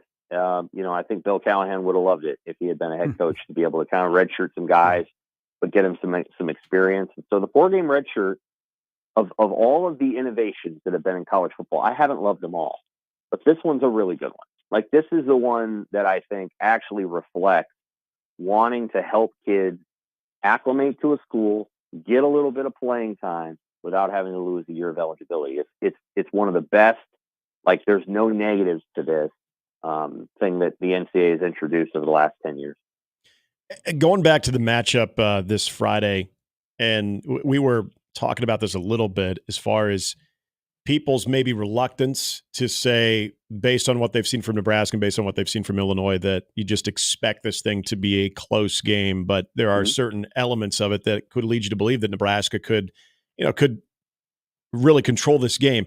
If there's an area for you, Sam, again, based on what you've seen, not the history of these two teams, but based on what you've seen, where do you think Nebraska's challenged the most? Where do they struggle the most in this game on Friday? That's a good question. I think Illinois is going to make it hard to run the ball. And so Nebraska is going to have to be committed to that. And they're also going to have to try to get, stuff out on the edge. They're probably going to have to throw it some and maybe hit some plays downfield, whether it's against man coverage or against zone coverage. And then I think, although this is a very small thing, I think Illinois' quarterback likes to go out the middle, right? So when he gets out, he likes to scramble up, which is the right place to go. Mm-hmm. And Nebraska allows that at times. So Nebraska does a lot of twists and a lot of games with their pass rushes. And the one thing that's absolutely true is they get up the field. So those guys on the edge get way up the field and they come quickly at the quarterback. Sometimes there's a gap up the middle, and Altmaier will take advantage of that. So he'll come up the middle, and then from there he can either run or he can throw. And they've got 2 receivers that I think Nebraska would be more than happy having on the team. That'd be the way I would put it. And so Nebraska's got to be mindful of its pass rush. They can't let that guy get out. He's not like a great runner per se, but he'll scramble and run. He'll do like what the Northern Iowa quarterback did. Get out, get 7 yards here, 7 yards there. Well, one of the things that, maybe Illinois closes on a few of those drives and they score 17 or 20. And Illinois' defense is better than Northern Iowa. So if you're thinking about where's a scenario where Nebraska might lose this game 20-17, that's kind of it. Is that on 3rd down, Illinois might make a few plays that Nebraska doesn't, and Nebraska gets in the red zone and they don't finish it off. And they've had a few drives like that so far where they have not finished off. They've gotten inside the 10 and they don't get it done. They kick field goals and that's not what they want. They want to be able to put touchdowns on the board. And Raiola's got to get slightly better there, although I don't put much of it on Dylan. I think the play calling's got to maybe alter up a little bit. And, on the one play, maybe Dylan didn't need to cut that up. Maybe he could have just outrun the guy to the end zone. It'll be it's a good test. It's the schedule has worked out well to give them opportunities to showcase things that they need to get better at. Looking forward to a Friday night. Sam, as always, appreciate it. Hey, take care, guys. Sam McCune of the Omaha World Herald. Still, people are chirping about playing on a Friday night. It's okay. It's I mean, sometimes there's inconveniences. But would you trade? Because what you were talking about the Peacock. It's on my mind. You were talking. No, I wasn't. I wasn't talking about the Peacock. You brought up the guy. I wasn't. No. You said Peacock. Gotta watch some golf on Peacock. Would you President's trade Cup. Joey giving up a Friday night to have an extra game on Peacock? Are you opposed to a Friday night football game? I mean, I'm not opposed. I have Peacock, Okay. so Okay. I'm fine either way. So If Nebraska wins Friday, then you got a good Saturday. I think True. that Nebraska, Illinois will do $3 million. Yeah. As a comparison, you saw the Arizona Kansas State, which is not really a competitive game on Friday night. Yeah. And that was what, like just 1.5, 2? $2.6 million. Okay. So I think Nebraska, Illinois will do $3 million. And the Big Ten will come to Nebraska and they'll go, man, that was great because the stadium was packed. The atmosphere looked great. We got 3 million people. And I hope Nebraska says, you know what? Our brand is a Saturday brand. You're not going to take advantage of us. I could see that happening. But if it came to this, and this is kind of a hypothetical, is we'll take you off Friday, but we got to put for your fan base another game behind Peacock. How do you think it would be? How do you think it would go over around here? That's a good question because as I think people have come around because it was announced so early on the Friday game, knowing, and I think most people realize it's going to be it's a rarity, especially hosting that game. I think they've accepted it. I do. I think a lot more people have accepted it. But I also think as we've evolved watching sports, and this goes all the way back to watching college basketball as well, and the amount of games that are on Peacock, that I feel like people have evolved to that. But between the two topics, I still think people would be okay. Are you talking about hosting or just being on a Friday game? Being on a Nebraska on the road being on a Friday game. I mean, Nebraska and Illinois now are like the ultimate Friday night. Right. Okay. It's 2 2 years in a row now. I mean, kids feel bad. They don't get to play Nebraska or Illinois on a Saturday. We now play 2 straight years on a Friday. And it's not like, I mean, there have been, since Nebraska's been in the Big Ten, they played Illinois, 3 times on a Friday? Yeah, this will be the third one, right? Yeah. So Friday nights are all right for playing the Fighting Illini, I guess. I think people are still a little bit more reluctant to add another Peacock game. Well, you're going to get looks like the Purdue game is going to be Peacock. So Peacock would have a double dose that day because Ohio State, Michigan State have already been announced on Peacock, but that's a night game. The 11 a.m. kick for Nebraska Purdue, which still doesn't have a network. You know, last week they had the little faux pas where they put out a release and had Peacock.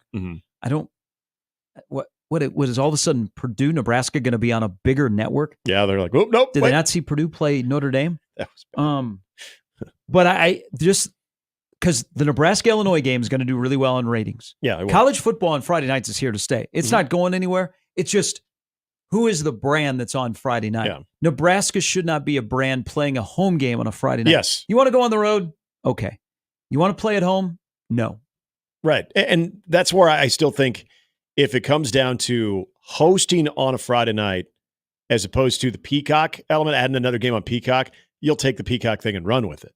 But if it's just playing on a Friday night where you're not hosting, I'm more amazed by it because I mean all we have is internet TV and subscriptions to all of them. So I don't think about it as this major inconvenience, but I'm amazed at how many people still refuse. Like, oh my God, I got to watch this on Peacock. Well, I mean, there are, and people were looking looking at their finances. Yeah, sure. I'm not going to judge everybody's. Absolutely. Um, 100%. But you're right. Something you pointed out is the realization. That's the world we live in now. Mhm. We live on our phones. We live on streaming services. Look at, what if you're a Texas fan? Texas, number one team in the country. You know what this weekend is for them? ESPN Plus. Layup game. 44.5 against ULM. Yeah, they have to make their only, their one appearance a year on Big 12 Plus. Yep. Or not, SEC Plus. Yeah. Or ESPN Is Plus. Longhorn Network Same still thing, a thing? It is not. Nope. It died with Rest in the peace. welcome into the SEC. Rest in peace. They took their the Longhorn Network live up in the cam word. inside of Mike Brown's office is gone. Oh, the Longhorn Network. But I'm going to make a prediction here before we even get to Friday. Nebraska, Illinois will do at least $3 million. And it doesn't have to be a competitive game. And Yeah. the Big Ten will look at that and they'll go, Mhm. okay. They'll be happy with it. Nebraska's play, though, gets them off a Friday night. Yes. And that's the Because thing. TV networks will go, no, man, that's Saturday inventory in the 11, 2:30 or 6:30 window. Yeah, because of the brand, and then in the brand is actually winning, the brand is successful as well. That's a huge Saturday value. So it does matter. Absolutely. How they look on Friday does matter. Plus, aren't you judged on if you're a Friday team or not? Like Nebraska right now is a Friday team. Yeah. Illinois is a Friday team. Mhm. Rutgers is a Friday team. Yeah. Northwestern's a Friday team. There's some schools that would like to play on Friday because that's a standalone game and you Maryland's get a Friday attention. team. Yeah. Yeah. Mhm. Nebraska needs not to be a Friday team. Yeah. Like, you're right, though, because What if you see like, Wisconsin trending towards a Friday team? yes, they are. Because Minnesota if a Friday Definitely. team? yes, Definitely. if you see Michigan or Ohio State all of a sudden show up on a Friday lineup when they're making schedules, I mean, it's you stop. It stops you in your tracks. It's definitely a status thing of where you are as a program. Nebraska doesn't need Friday, but the Big Ten needs Nebraska to embrace Friday. Star Wars fiend says UCLA is a Tuesday team. Right now, UCLA is playing on the non-day that ends in Y. that one day that we can't figure out. Well, I guess This I is know a it's good, Friday you next know what? year. This might be a good exercise. 18 teams. What day of the week are they?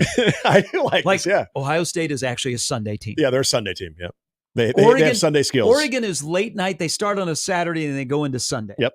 After what they did to Oregon State, especially. USC's a solid Saturday team. Who is the Wednesday team of the Big Ten? They're like, middle of the week, middle of the pack. I'm going to throw in Washington? Yeah, Washington. Yeah. Sorry, I know you maybe have played for something big last year, but you're now a Wednesday So team. did TCU 2 years ago. Which team in the Big Ten is the equivalent of the MAC action on a Tuesday night? Iowa. Whoa! I think Star Wars fiend is probably right. I think they're the Tuesday team. I think UCLA is the Tuesday team. What are we going to do with Purdue? Well, we could have two teams play on Tuesday. We could have a 6 o'clock game and a 9 o'clock game. Or 5 o'clock game and an 8 o'clock game. There you go. You got a doubleheader.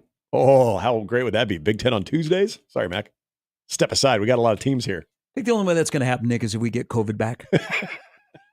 Where there was literally football on every day of the week. When we had the Wednesday NFL game, oh my God. There were advantages to having Oh COVID. my God. We had football every day. Yeah.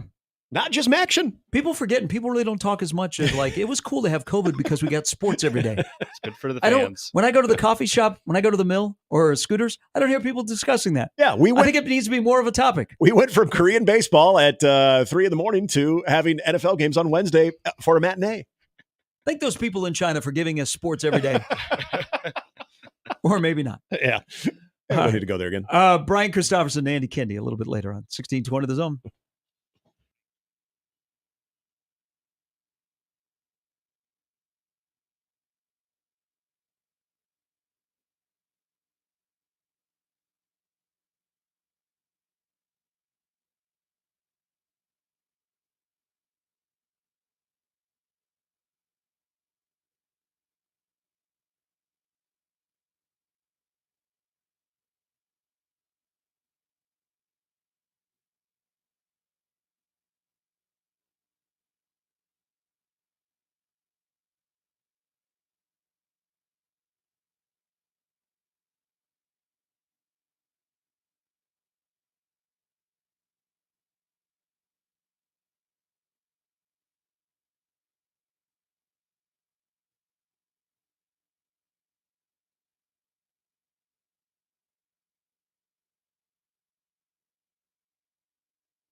All right, hearing from a lot of people about Friday.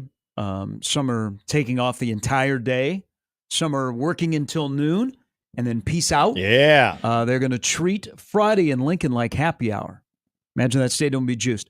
It's going to be packed. Mm-hmm. It'll be a good atmosphere. It'll look great on TV. People go, man, Friday in Lincoln should happen all the time. No, it shouldn't. But Nebraska will represent better than most Friday atmospheres. Yep. I have no doubt saying that, and everybody should treat it like happy hour because I know some students that probably will start early. Yeah. And don't have Friday classes. Have they done anything? Is there any official announcement that Friday Are you going to classes? look into that? Yeah, I was going to try to. I'll find out. You know someone that goes there directly. I don't like. Oh, actually, you know what I do? I don't think it matters if right they cancel school or not. I'm not really sure what his Probably schedule does, yeah. is. Let's be honest. If there was something going on and they didn't officially cancel school in Lincoln, you would still have no problem. I'm like, yeah, I'm good. I'll catch back up on Monday. Yeah, it'd be fine. I don't think you need any type of official email of classes are going to be canceled today. I do know. See, there's a lot of cases about Nebraska is back. A lot of signs. I shouldn't say cases. A lot of signs. Mm-hmm. The duffel bag dealers with their T-shirts. Oh yeah, the T-shirts and the duffel bag. Yeah. TikTok is ablaze with students going to games and they're fit. So they're showing their pregame fit. Yes. Okay. That is actually significant right there. That's like SEC stuff. My algorithm on TikTok has been taken over by Nebraska football. So you're seeing like people that are going to games. And yeah, that's like, actually something. Hey, this is what I look like. Okay, you know what? Then why don't you take a picture of or do a TikTok? What do you look like after the game and after you've been out for a night? Right. That's what I want to see. I'm pretty sure on Sunday, by the way, when we were going to have breakfast over at the Fleetwood, we saw someone making the walk of shame. Good on them. Means they had a good night. Oh, you stayed overnight in Lincoln? Yeah, we did. Oh, okay. Yeah. We made a night. We didn't want to drive back. We'll have some fun. That's actually an important part of the student section and the student experience is if you are now displaying what you're wearing, that usually leads me to believe that you're going to be a part of the place to be. So you are now part of the place to be. As the student section at Memorial Stadium, come back as the place to be for students. That's a good thing. That's a very good thing. That means that's all the rage as opposed to, we're going to go watch it at this place and then catch up with our friends afterwards after the game and we'll go party. The fact that that's the thing. Okay, this is what they have described Friday in Lincoln as. The University of Nebraska-Lincoln will observe an instructional continuity day. An instructional continuity day. That's loaded. God, what the hell does that even mean? It was so much easier when I was at UNL. What does that even mean? So, just tell us, do we have to be there or not? Instructors should build their plan for instructional continuity of learning within their syllabus. Students should check syllabi and communication from instructors about the instructional continuity plan for their courses. So essentially, you're going to get an assignment earlier in the week and just make sure you look over that at some point on Friday. That's what you're going to be held accountable for. Classes will not meet in person. Yeah, okay, there you Most campus offices, facilities on City East and Innovation campuses will be closed to all activities not connected directly to the game in Memorial Stadium. There you go. It's a remote day. Essentially, you don't have to go to school. It's a snow day. Yeah, sleep in. Sweet. And then start drinking about 11. Kickoff's at 7. Pace yourself. Because if Telling you need you. like a nap in there, I would hit the nap about 3. I'd wake back up about 6 and be ready to go. Yeah. Wait, so you are... Hop in, get a shower, have a shower beer, out the door, get into your spot, have your fit on, do what you got to do, get into the stadium, hold your shoe up, whatever else they do. Are you really recommending having a couple then doing a nap? Well, sometimes you got to, Gary. because you don't want your nap to be passed out in the Union. But your like nap... a former roommate of mine. He went to the stadium. He disappeared. My buddies couldn't find him. That's kind of scary. Yeah, we got a call. He was passed out in the Union. Rookie. You don't get your buzz on and then nap though, because that nap that might knock you down for the rest of the day. So that's the information about classes. I feel like he should just start at like 2 and go strong all the way through, especially for the youngs, the 21-year-old crowd. They can do that. You notice I said 21 because that's the legal drinking age. Quick update here. The Big Ten conference schedule will be released Thursday. Be on the Big Ten Today show. So if you're waiting for the Big Ten conference schedule and men's and women's basketball to be released on Thursday. They don't let John Rothstein leak that up. Well, he has it. He is. Yeah, but he's slow dripping that one too. Yeah, like the Big East. we were talking about that last week. Never mind. Way too much crazy on Twitter. Missing my first home game in 11 years because of the Friday schedule. My kid's high school game pulled rank this week. Not a fan of the Friday game, but money will always win. And if we like Big Ten money, fans are going to have to sacrifice. That's fair. Good luck to his son, not knowing where he plays. Yes. There are a lot of schools. I think all of the schools that were hosting home games in Lincoln moved to Thursday. Is there a few Saturday games? Well, Columbus Fremont play That's right. Memorial Stadium. Oh yeah, Memorial Stadium. That's I don't right. know if any other Saturday games. Bell West Side moved to Thursday. Mm-hmm. But I think all of if you were hosting a home game in Lincoln, you moved to Thursday. So good luck to Way Too Much Crazy's son in their game on Friday night, and good for being a dad. Yes, I mean that would have been an uncomfortable conversation. Hey, son, I gotta go. GBR, we're 3-0, baby. Been over a decade now. We're 3-0. What is your record? But his rationale, his explanation was great, though. He wasn't like, "This is absolutely disgusting. I hate that they're doing this." You know, he understands it. I think there's acceptance there, even for people that aren't going to be able to make it. There's acceptance that this is so rare that this is not going to really happen. That you're going to pick your battle. Obviously, if you have a son playing or a daughter maybe playing softball too, whatever the activity might be, that you're still going to go. You're going to be bummed that you couldn't make the football game. You understand it. You move on. You GBR it. I mean, what more can you do? Not going to change anything. All right. When we come back, there was a discussion yesterday that Matt Rule and the 17 other coaches are on a group chat. Which Big Ten coach do you think holds his cell phone on his hip in a holster? It's Mornings with Sharp and Handley and Joey on 1620 The Zone.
Halftime is brought to you by Omaha Whiskey Fest 2024, the largest celebration of whiskey in the region. That'll be happening a week from this Saturday, September 28th, downtown Hilton.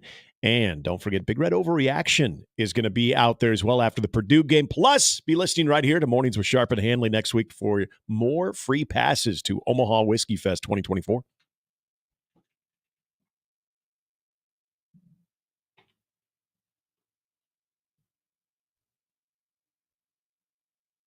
No, would you like to play some music? I didn't realize you could hear people talking in the back of this thing. It's Morning Joe. It's the Morning Joe. He revealed to us that there is a Morning Joe, and then there is an Afternoon Joe, and then there is a After Dark Joe. Then there's just Joey. You don't know what you're going to get with Joey. Don't want to mess with me when I'm not in a good mood. But hey, today's a good day for me. Packers won Sunday. Yeah, they did. Feeling good with a 1-1 record. Jordan Love's not out for the year. No, he's not out for the year. Mm-hmm. Brazil tried to sabotage us. Did you say that again? Make this a political show? Brazil tried to sabotage the Packers with their football field. With their bad, flimsy, phony football field. All right, Joey's in for Jimmy today. So one of the games played this weekend actually could turn into like a Big 12 marquee game every year. Utah and Oklahoma State. The combined age of the two quarterbacks in the game. 47. Close. 49 years old. Jesus. Cam Rising against Alan Bowman.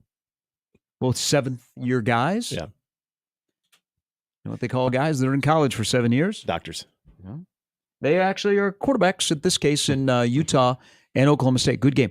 I was also, because I'm thinking about Saturday is open. Do I want to go to a game? Mm-hmm.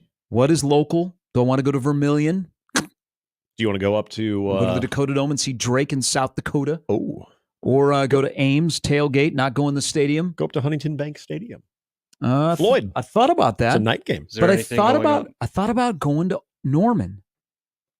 Go see Oklahoma, Tennessee, because it's a 6:30 game. Uh-huh. Yeah, that's a good game. It's maybe, you get good time in Norman.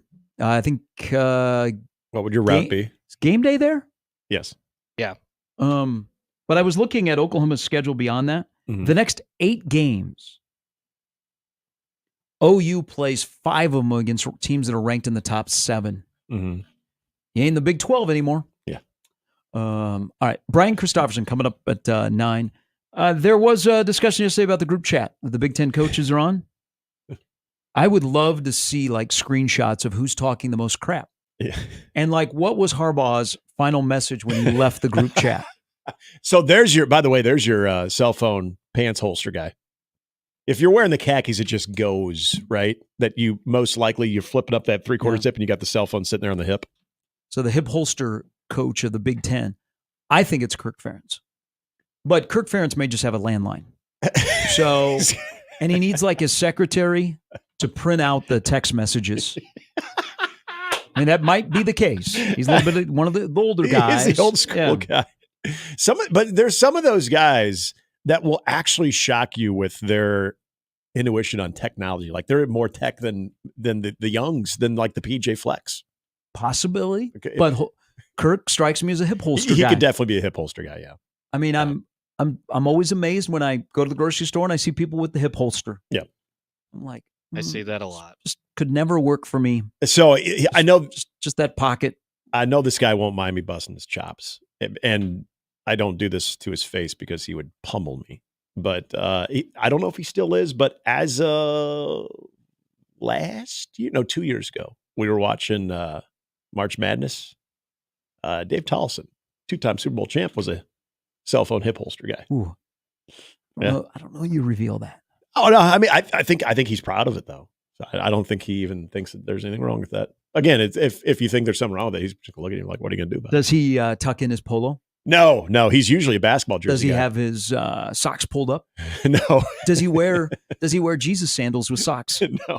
Does he sit at the airport and watch someone running to their plane and say, "Oh, someone should have left a little earlier"? All I can think about in this discussion about the Big Ten coaches group chat is that what coach also is most likely to want to just text, like Bielema just wants to text Rule, Yeah. but he gets confused and he's talking crap and it's out on the group text.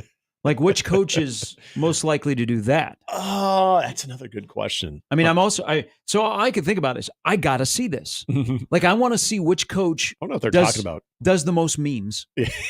Like, which- who's an emoji guy? He just, is it like Well, it's Rule. Deshaun Foster? Is he just like memes? He's memes. We already know Rule's emoji guy. Loxley is a one-word answer guy. He's not really going in the weeds on anything. James Franklin, I could see like over-explaining stuff. Yeah. Signetti is probably a cusser. Yep. You know? Does any of them sign their name at the end? No. Yeah. See, that would have maybe been Kirk Ferentz. I still have a young friend of mine. When I say young, like in their 30s. That signs their name. Yeah. It's just weird. It's just like my dad calling and go, "Hey, Gary, it's your dad." Okay, I got caller ID, and I think I recognize your voice. Right. You're like, that's what. Have you ever pulled up? Oh, hey. No, Like, you act surprised. no, because I never answer the phone when he calls because I want to listen to the voicemail. They're long. Are they long voicemails? Yeah. Ooh, who leaves long voicemail? Okay, I know we're going to the texting thing, but some of these guys would probably leave some long voicemails. Hey, Gary, it's your dad. Yeah, I know. Okay. I know people might go like, "Man, you're being mean to your dad." Trust me, my dad will call up and go, "Hey, I saw Brent Meisenheimer," and that's all I'll say. Cool. Okay, I went to high school with him, and I haven't seen him like in 20 years. Hey, I saw him, and that'll be it. Oh, here's a question. Hey, just a text, Dad. Is anybody all caps guy? Oh, that's a good point. I could see Shiano being an all caps guy. I also, which coach in the Big Ten would be that super passive aggressive person like your neighborhood mom's Facebook page? That could be PJ Fleck. See, I think Fleck is the 4 a.m. and inspirational message guy. Before he goes into his workout, he gets on the Big Ten coaches chat and drops an inspirational message before he goes to pound the weights. And then at the end, he says, "Got to get to work."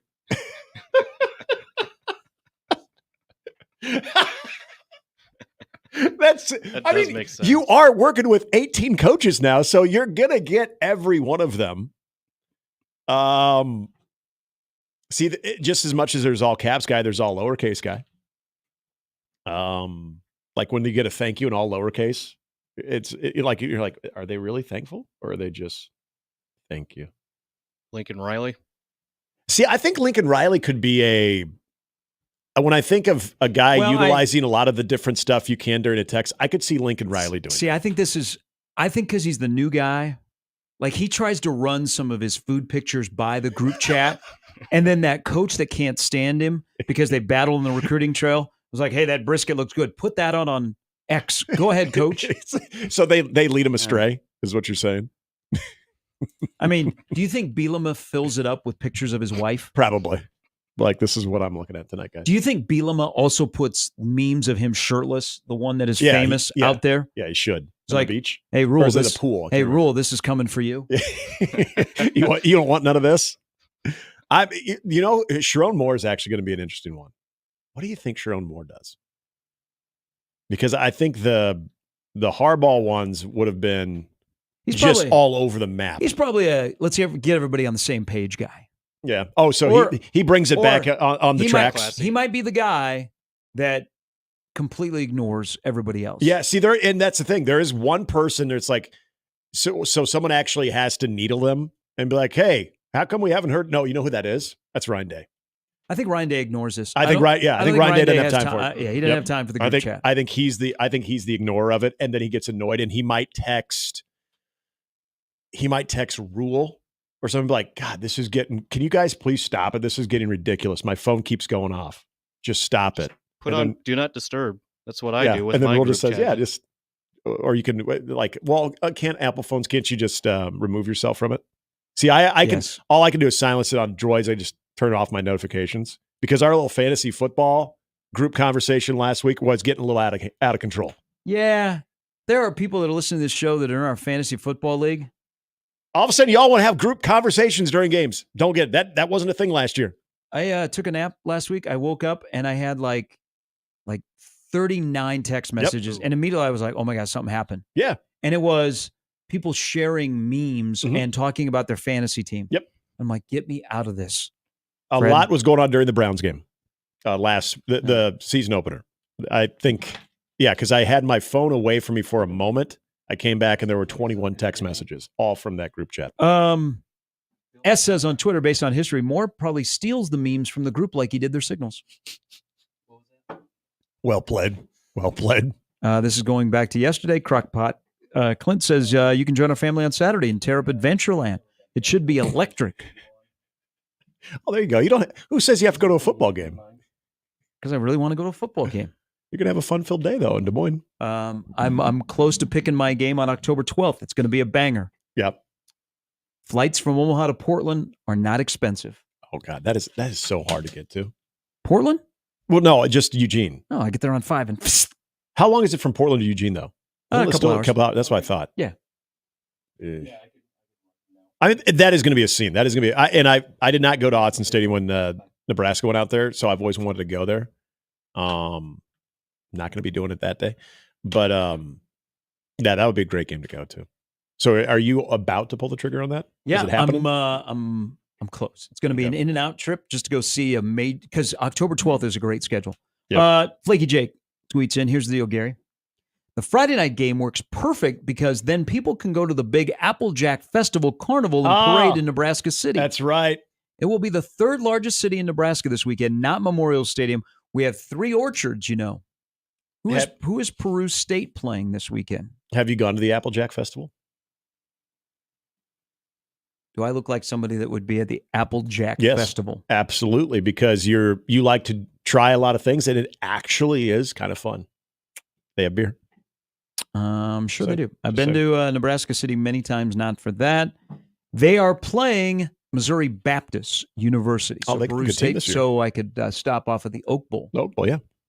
Missouri Baptist. Oh, so it's a home game. Or I could crash weddings. There'll be a lot of weddings this Saturday. People that moved their date when it was, they're like, oh my God, that Saturday is now free. Yep. Be like my coworker from my other job who takes lots and lots of trips to different college football stadiums across the country. He's posted a little blog on his experiences.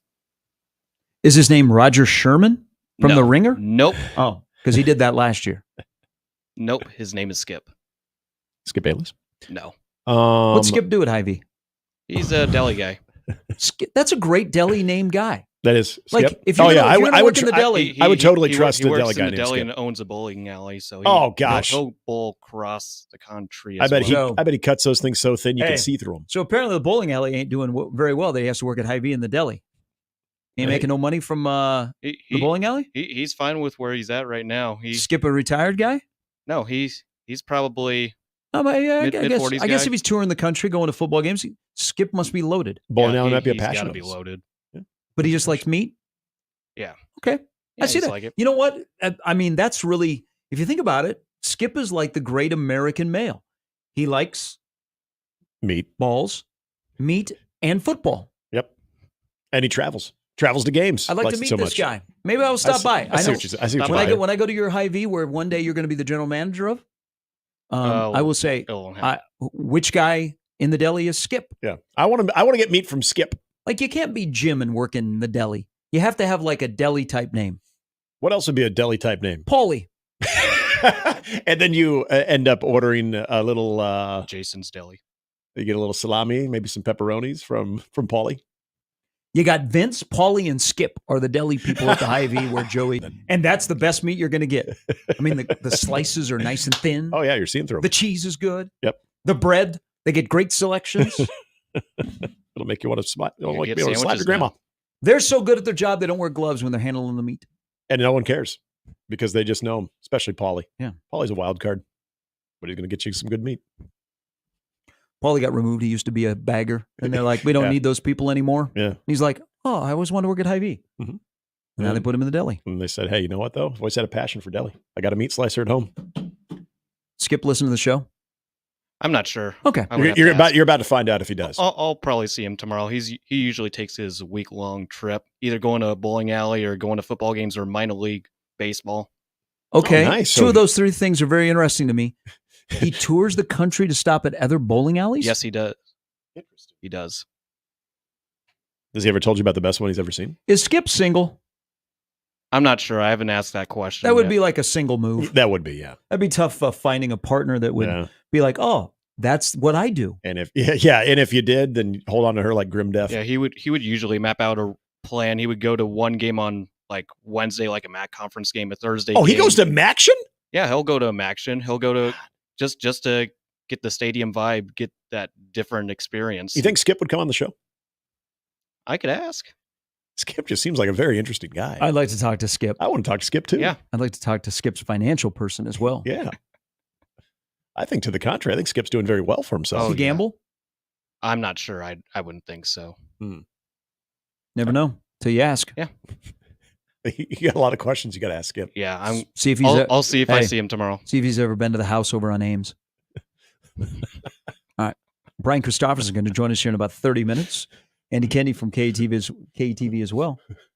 BC went to high school near the house. He did. Everybody knows the house. He did. I mean, geez, maybe not paint it like it is. All right, it's Mornings with Sharp and Handley on 1620 The Zone.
Join the VIP club and sign up for 1620 The Email. You'll be the first to know all the exciting content that's happening on 1620 The Zone, including sports, news, contests like our 4-quarter pick'em, which is going on right now. Promotions, much more. Sign up today at 1620thezone.com. All right, ESPN's FPI for the rest of Nebraska's season has them actually as 3 games that they'll be an underdog in. I agree with 2 of them, but they have Indiana being a slight favorite over Nebraska. Okay. If Nebraska's unbeaten going to that game, Indiana's unbeaten going to that game, I still think Nebraska would be a slight favorite. But I think through 3 games and also on FPI, in terms of win probability preseason compared to now, it went from the Purdue game went from 54.1 to 81.4.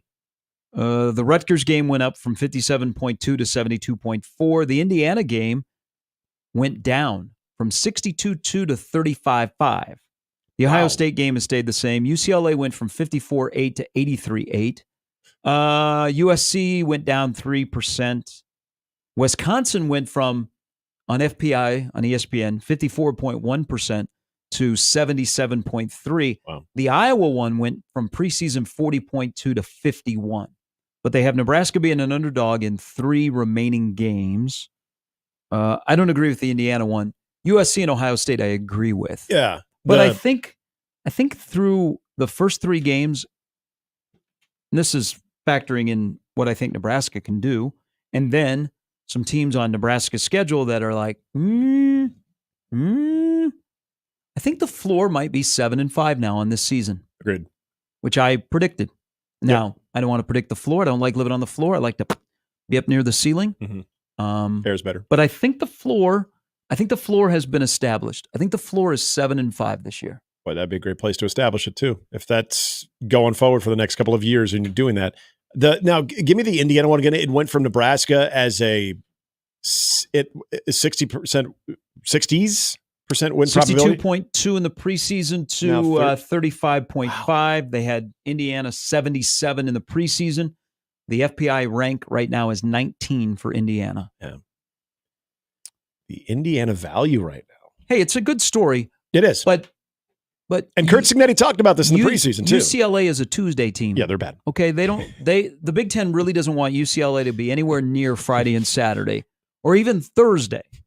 So they play on Tuesday. I love that we're doing and this. And if you watch the game, Indiana is much improved, but we also have to factor in UCLA might struggle this year. Yes, mightily. Yeah, I think that might even be a worse team than what people thought, even though I don't think a lot of people thought that they were going to be great to begin with. But yeah. Everybody on board? The floor has been set through the non-con. It's going to be 7-5. Yeah, I do. I would agree. And this is nothing to do with the schedule at all, because again, I think the schedule has Indiana being one of them has thrown you a couple of teams that are like, okay, maybe better than we thought, more challenging than we thought. But based on what we've seen in 3 games, knowing that if you were able to get an upgraded play out of your quarterback, that how far that could take you. Yeah, I think, and taking care of business, especially against Colorado now, being at 3-0. Yeah, because anything less than that right now, I would think all of a sudden we're talking about some pretty big injury issues that have taken place on this team if that were not the case. So based on the current health of the team right now with the remaining schedule, yes, I would say 7-5 would be the floor, and anything less would be very disappointing. Very, very, very disappointing. We're just building the floor, Joey. We haven't put the ceiling on the house yet. I would say 7-5 is where Nebraska should be by the end of the season. They got a few winnable games. Wisconsin, UCLA should be wins for Nebraska. Purdue as well. So there's your 6, and then you got Illinois, Rutgers at home. One of those could be a toss-up. Just seeing how those 2 teams look in the non-conference. Illinois had that impressive win against Kansas. Rutgers taking care of business on their non-conference. I think this is going to be a tougher schedule as we thought it would be.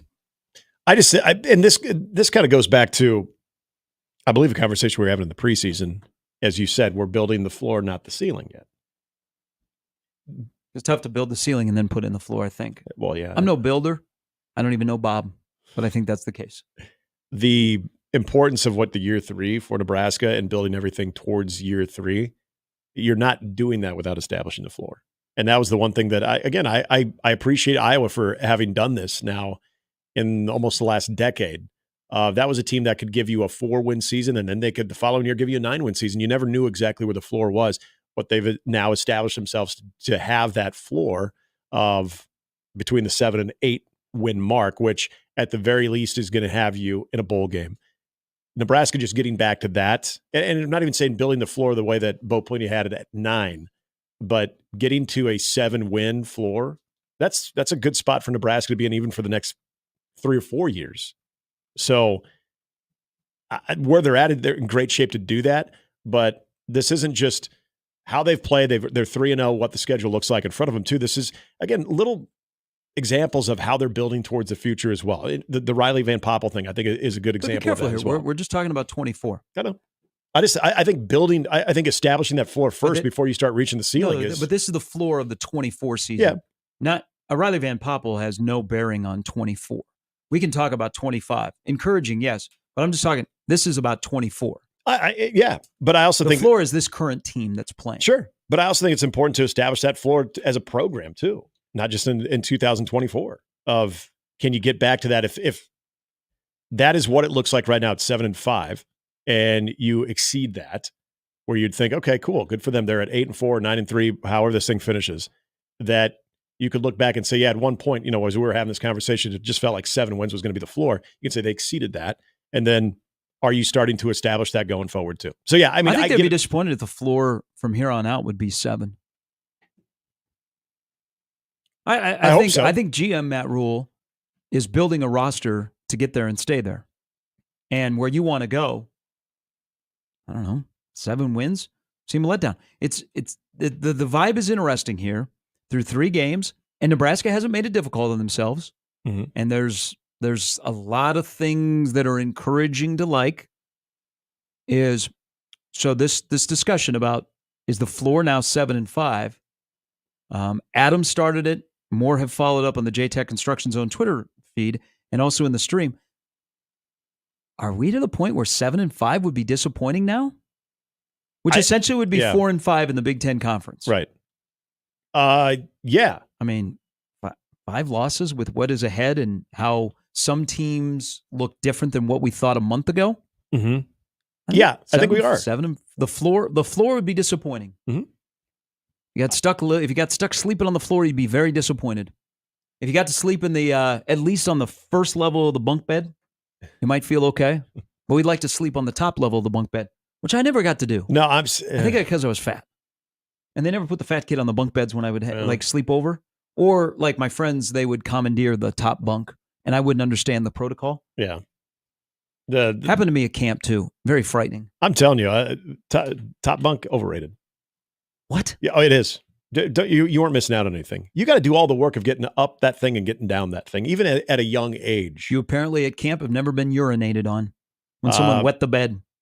So I wholeheartedly disagree. Well, I did actually throw up on my brother when he was on the bottom bunk. So there is some downfall to it, but at least you can get right out of the thing.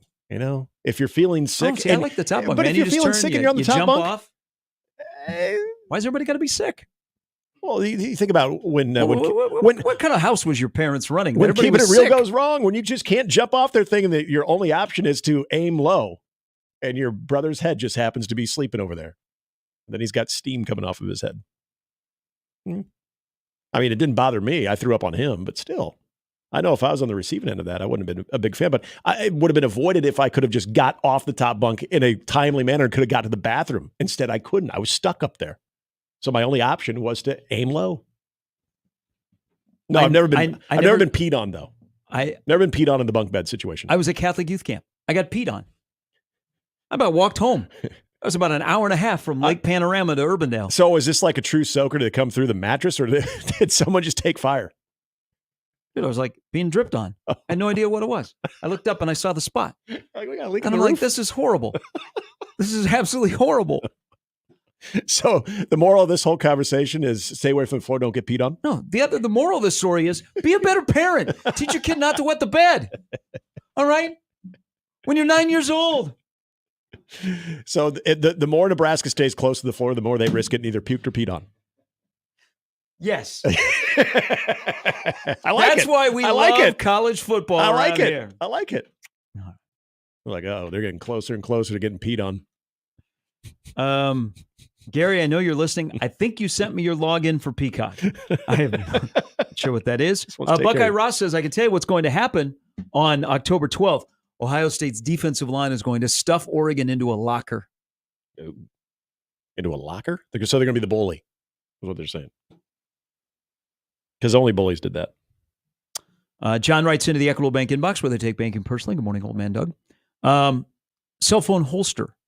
I wear khakis and a quarter zip every day, and I have never used a cell phone holster. Nick may need to stop generalizing. I'm sorry, Doug. You don't wear. I've seen him wearing something other than khakis. KG is out in the Eliminator Challenge on ESPN. He chose the Eagles last night. Sorry, bud. This was pretty good, by the way, as far as the holster. Star Wars Fiend said, if I had to pick hip holster guy on 1620, it would have been John Bishop all the way. Nick Grimm would leave the voicemails. You ever seen Bishop's cell phone? Bishop's cell phone is huge. He's got a big one? Yeah. Is it like a Zach Morris one? It's like the old bag phone? It's like gigantic. He was he put it on the table a couple weeks ago, and I was like, oh my gosh. It's like a speaker? Just imagine that was a magnifying glass. You might kill all the ants in the world. I never got into the trend. I guess this is a female trend of the cell phone in the back pocket. That's usually where my cell phone is in the back pocket. Feels weird being in the front pocket. I don't want to sit on my phone. Well, yeah. I mean, you put your phone in your back pocket? Yeah. When I sit down, I pop it out. But yeah, it's just weird when it's in my pocket. You carry your cell phone in your back pocket? Yeah. Mm-hmm. Is that worse than the holster?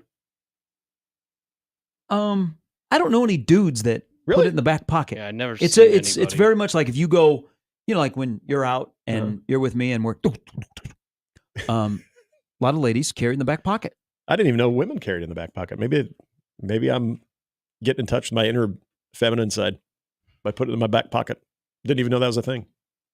You realize we're live? Yeah, I do. Okay. But this phone, I mean, it's kind of big in the front pocket is weird. Oh, I see what you're doing. You're flexing now. No, my phone. It's kind of weird. I see what you're doing. No room at the inn. That's right. Apparently. Right, no vacancy. Brian Christopherson coming up after the top of the hour. Andy Kendi is well. Plus more of your emails and tweets and phone calls if you'd like. 402-951-1620. I'm pretty sure. Oh, man. Someone just said cell phone in back pocket is straight girl, bro. Hey, Bo, thank you. Bo's also a back pocket Is that guy. on Twitter? It's on the chat. It's with our streamers. I'd like to favorite that one. See, I'm okay. We're 2-1 here. Bo's with me, but then Kobe said real feminine activity there. Sometime you got to reach in and grab your inner self. It's okay. Just feels natural in the back pocket. We all go through a phase. We've all been there before. Just some are younger than I others. honestly did. I really have not noticed women putting the phone in their back pocket. That's probably good for your wife who is out, who might be listening. They're like, oh, thank God you're not looking at women's. Yeah. I guess maybe I'm just I got such tunnel vision, but I'm sorry. Corey says, my phone goes in the front pocket. Work phone goes in the back pocket. No phone clip. My wallet, someone's saying wallet's in the back pocket. I don't have a wallet that's just like the clip, the money clip with the cards. That's in my front pocket. I don't want that in my back pocket. You pickpocket it easier that way. If you're going to steal something, I'd rather you steal my phone than my wallet. I was just curious. When was the last time in Omaha you got pickpocketed? You're walking downtown and somebody in the old market just comes up and bumps you. They're a grifter. Matt Damon from Ocean's 11 pulls off the ultimate pull there. It's a good thing you live out in the burbs. It's Mornings with Sharp and Handley and Joey on 1620 The Zone.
No, like Lombardi or anything like that, or Shula or Belichick. I just said, just a football guy observation. The tush push always goes left. Thank you it does. Yeah. Thank you for playing. You're right. But nobody can ever stop it. Nope. Bruce writes into the Equitable Bank inbox on the back pocket, front pocket. Mm-hmm. This is directed towards me. You sure, based on your hate of Nebraska not winning more than 7 games, that your jitterbug flip isn't in your fanny pack? Okay. I have never owned a fanny pack. I've had a flip phone before. And it is not the hate of winning 7. I predicted 7-5. You did. Through 3 games. And I said I would love to be wrong. Mm-hmm. I said they would be 3-0 through the first 3 games, and then we'll see where they're going. Nebraska to me is exactly who I thought they would be. Wide receivers are a little bit, some better, some not than I thought. But for the most part, when I looked at this season, Nebraska is who I thought they would be. 3-0, everything for the good and the questionable. And I would love to be wrong. My hesitation was when I said 7-5 is, how does Nebraska deal with success? When Nebraska starts to stack wins, are they able to keep the train just moving along and they don't miss a beat? They give off the vibe that this may be the turning point. Yeah. Again, I want to be wrong, but I also admit that I'm 7-5. I mean, people are going to go, I was 8-4 guy, I was 9-3 guy. I mean, because past couple of years, everybody would make a decision before the year and they'd say 7-5 last year and then they'd go hide. You'd never find them. It's true. So I'm out there, I'm 7-5. No, and I don't disagree with the notion that if it was now a 7-5 season, that there would be a tinge of disappointment. At the beginning of the season, I think that was usually met with a lot of, well, there needs to be context on the 7-5. For me to consider that to be a good season, there needs to be context on it. How did they finish the season? Where did they look like at the beginning? Did you see, solid improvement? Were there a couple of injuries that they had to fight through? Were there, again, not all records are going to be the full indication of a season, but we knew at the very least you needed to get to 7, because I think everybody also agreed that 6-6 would be a disappointment, even though some people were saying that 5-6 was the floor. I think that has elevated. And I think even last week in a game that was very was good, because it was still a game that Nebraska covered, and we could clearly say did not play their best football too. If Nebraska's 7-5, it's because Dylan Rilo got injured. Probably fair. I mean, that really is. Because then you're going back to quarterback play that is not going to be nearly as reliable or as consistent. Now, you would not have a huge drop off. I mean, like a drop off where you're like, oh my gosh, we're done. Because Harburg is better than he was last year. But that guy that wears 15, that there are students that are making TikToks that want him to go to their formal in their sorority. That's what we were looking at during the break. Yeah. He's the real deal. Mm-hmm. He's special. He's different. He makes Nebraska different. That would be the only way right now that they would be a 7-5 football team. And I'm happy to be wrong. And I'm happy to be where the floor is. Yeah. Unfortunately, I've been wrong where I have overshot. Even at 7-5 or 6-6, I've overshot these last few years. And so, yeah, I'm an 8 guy. If I undershot, I'd be very, very happy. Stick with it. No, I am. I still think it looks like 8-4. I really do. Now, if they come out of this month and they're 5-0, then 8-4 would be disappointed. Yes, it would. BC, we're always encouraged and excited for having him on. He joins us next. Andy Kendi from KTV is right around the corner. They have a new toy at KTV. I noticed last night. A new toy? They have a new toy in the studio there. I will ask him about it. Okay. They have something that is different that I noticed. AK will join us here in the last hour as well in 1620 The Zone.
All right, let's welcome in from Husker 24/7, Brian Christopherson. Good morning, BC.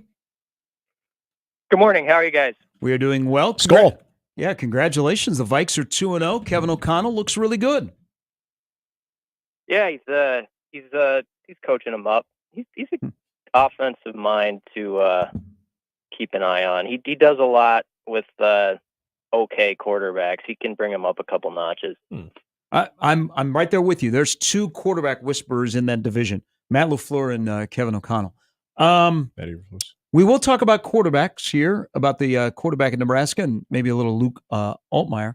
I want to go back to something that was said yesterday because we know that this game is going to be a physical game. You're going to play on the line of scrimmage, and Big Ten football is still going to be won this way. And there might have been a point last year coming into this game where Matt Rule said, we want to be like Illinois and be physical and be able to run the ball when we want to run the ball. A year later, is it something that Rule said Illinois is a mere image of Nebraska? Instead of Nebraska is an image of Illinois, it's we're the physical team. We can run the ball whenever we want. Illinois is what we look like. Yeah, that's possible. I didn't think as much about that comment. I guess you could maybe connect that one to the one where he said, we're not necessarily the hunter anymore. There's teams looking at us. They want to take us down. It used to be, Nebraska, we've handled them 3 or 4 years in a row. We could do it again. And I think for Husker fans, it's been hard to take, but it's been a reality that teams have looked at Nebraska as a real opportunity game. And now I do think opponents are looking at the film and they're like, okay, they've got a little something brewing there, and it's not just the quarterback spot. So I think if you connect the comments together, there's probably something to what you're saying there, Gary. Well, and the kind of the part about that, it goes along with looking at Nebraska as an opportunity, which I would totally agree as well. Anytime we would talk about, this is a good opportunity on their schedule for, they're playing this team or that team, I would always be quick to remind myself, but they're also looking at Nebraska in the same way. Exactly. If you were to look at what was missing then and what maybe Nebraska is getting closer to now, is it because they have found that identity? And right now that identity is a very good defense and now a quarterback that's just not making mistakes. Yeah, and I also think one of the reasons Nebraska fans didn't just sulk about, they lost 4 games in November again and they finished 5-7 was people did honestly see some development from specific guys that encouraged them that they are going to be better here in year 2 because they're going to keep developing guys. And I think people saw stuff building in the trenches that you have to have that Nebraska hasn't had. I think they saw it in the D-line. I mean, let's go back, guys, to like the summer of 23. There were a couple defensive linemen who went in the portal. We can't even remember their names now for Nebraska last offseason. And there was questions of okay, how good is this D-line going to be? Can the polar bear play, more than 25 snaps, or is he a fringe type player? And by the end of September, we had completely changed course on that conversation. So I think the fact that you saw that building up on the defensive line the way it did, and even on the O-line, you saw steps, maybe not as many as the defensive line took, but you saw the possibilities there that people thought, okay, that's what it takes to play in this league. That's what it takes to not get bullied like you did against Michigan last year. Let's see where this thing goes after a full off season, and early results are good. But now, as I think Matt Rule was wise to bring it back to, okay, you're 0-0. That was the preseason. Now, it would have mattered if they lost one of those first 3 games. Let's not kid ourselves. But it's a good way to stress it this week to your team, I think for sure.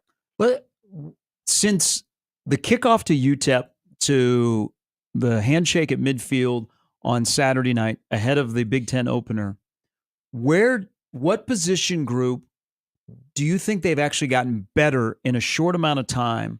And I also throw a caveat. What if this team was a good football team from day one and they've just stayed a good football team for 3 weeks? If you understand the line of questioning. So the first question, linebacker is my answer. Bullock and Bayer are a nice duo. And I thought they could be good, but you would hear Rule say, like, I think Bullock can be he's like an all-conference type player. And I think to some people who didn't see it every day, they're like, well, that's maybe a little bit of a stretch, right? That's just a coach talking up his own guy. I get it, but that's not the way it is. I don't know. Through a few weeks, I totally understand where that comment comes from now. And Bayer obviously didn't get to play the full game this last year or this last week, but I mean, we saw him against Colorado completely back up what he said was going to happen, and he's brings something to that, some juice to that side of the ball too. I think they kind of missed him in the first half, honestly. So linebacker is my spot that's really elevated. I don't know if I'm taking the question quite right, but I think it's a team that they can have a lot of success. They can win 9 games if everybody just does their job in the old Belichickian phrase, like if you're just good and you stop avoiding that, like, okay, you had 2 good plays, but now you have that one where it was off the rails. If they can become that team that's just consistent with that drumbeat of meeting like their standard, it doesn't always have to be great. It can just be good. Yeah, that's going to win. That'll win and play well for this team. I am glad you brought up John Bullock. I think, and I'm with you on the linebackers, and I think Rob Dvorak is a really good position coach. But what John Bullock is doing, I think we spoke last week about what he did to impact plays with Shedeur Sanders. There were a couple of times that Bullock, just by his mere presence of directing the defense and moving around, panicked Shedeur Sanders. I thought on Saturday night, and you could look at the tackles, I think he had 9 and Gifford had 10. John Bullock made a couple of plays where he was able to contain and keep the running back inside. And so he directed the flow back into the defensive line where they were able to make a tackle. I'm glad you brought him up. People probably won't go, well, is he an all-conference guy? Tell you what, he might be the most valuable guy on defense in the first 3 weeks for Nebraska. Both Bullock and Gifford showed on Saturday, granted against lesser competition, but we saw that Northern Iowa had Nebraska a little bit on their skates, on the first drive or so. And both those guys are just erasers. Like they kind of showed how they can bring that to the table where maybe a play didn't go just as you would want it on the grease board defensively, but they solve it for you. They can get there and they can fix that problem. And I thought they did some nice repair work in that game within certain plays that could have gone for more yards, frankly. And obviously they weren't completely satisfied. Everybody had their issues, I think, with some tackling in that game. But both played pretty well. And yeah, go back to the first drive Colorado had of the second half. And I know they got 3 points out of it, but that was a point in the game where CU had to get in the end zone to like kind of put you on edge at all. And Bullock was just a monster that whole series. It was just like a highlight tape of Bullock, like, in Shedeur Sanders' face, batting a pass away. It was really impressive. We've seen stuff from the offensive line that I think is encouraging as well. And, we're going to see Handley Latofsky for a second week here. But when I think of the line of scrimmage play, we know what the defensive line does and has done to this point. How important is it and how close do you think the offensive line is to matching that type of push and what the defensive line is getting into the line of scrimmage?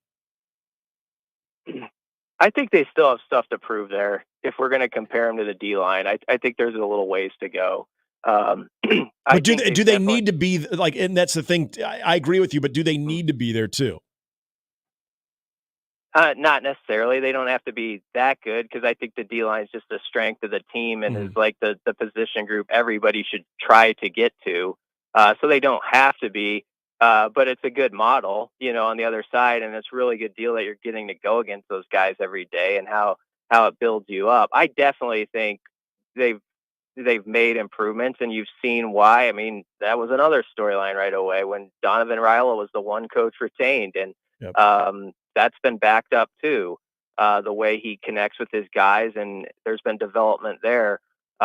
This is a big game for them, though. And I asked Rule the other day about sort of his overview a few games in. It's just one of those natural, like Monday, you got to ask something, questions. But I liked how he took it and said, well, we'll see. This is now it starts. Like, this is where you got to prove yourself up front. And that's true. So those guys need to take that challenge. This needs to be a game where you have, there's going to be some drives, I think, where you do hit your head against the wall a little bit, but it's going to be a deal where you wear on them.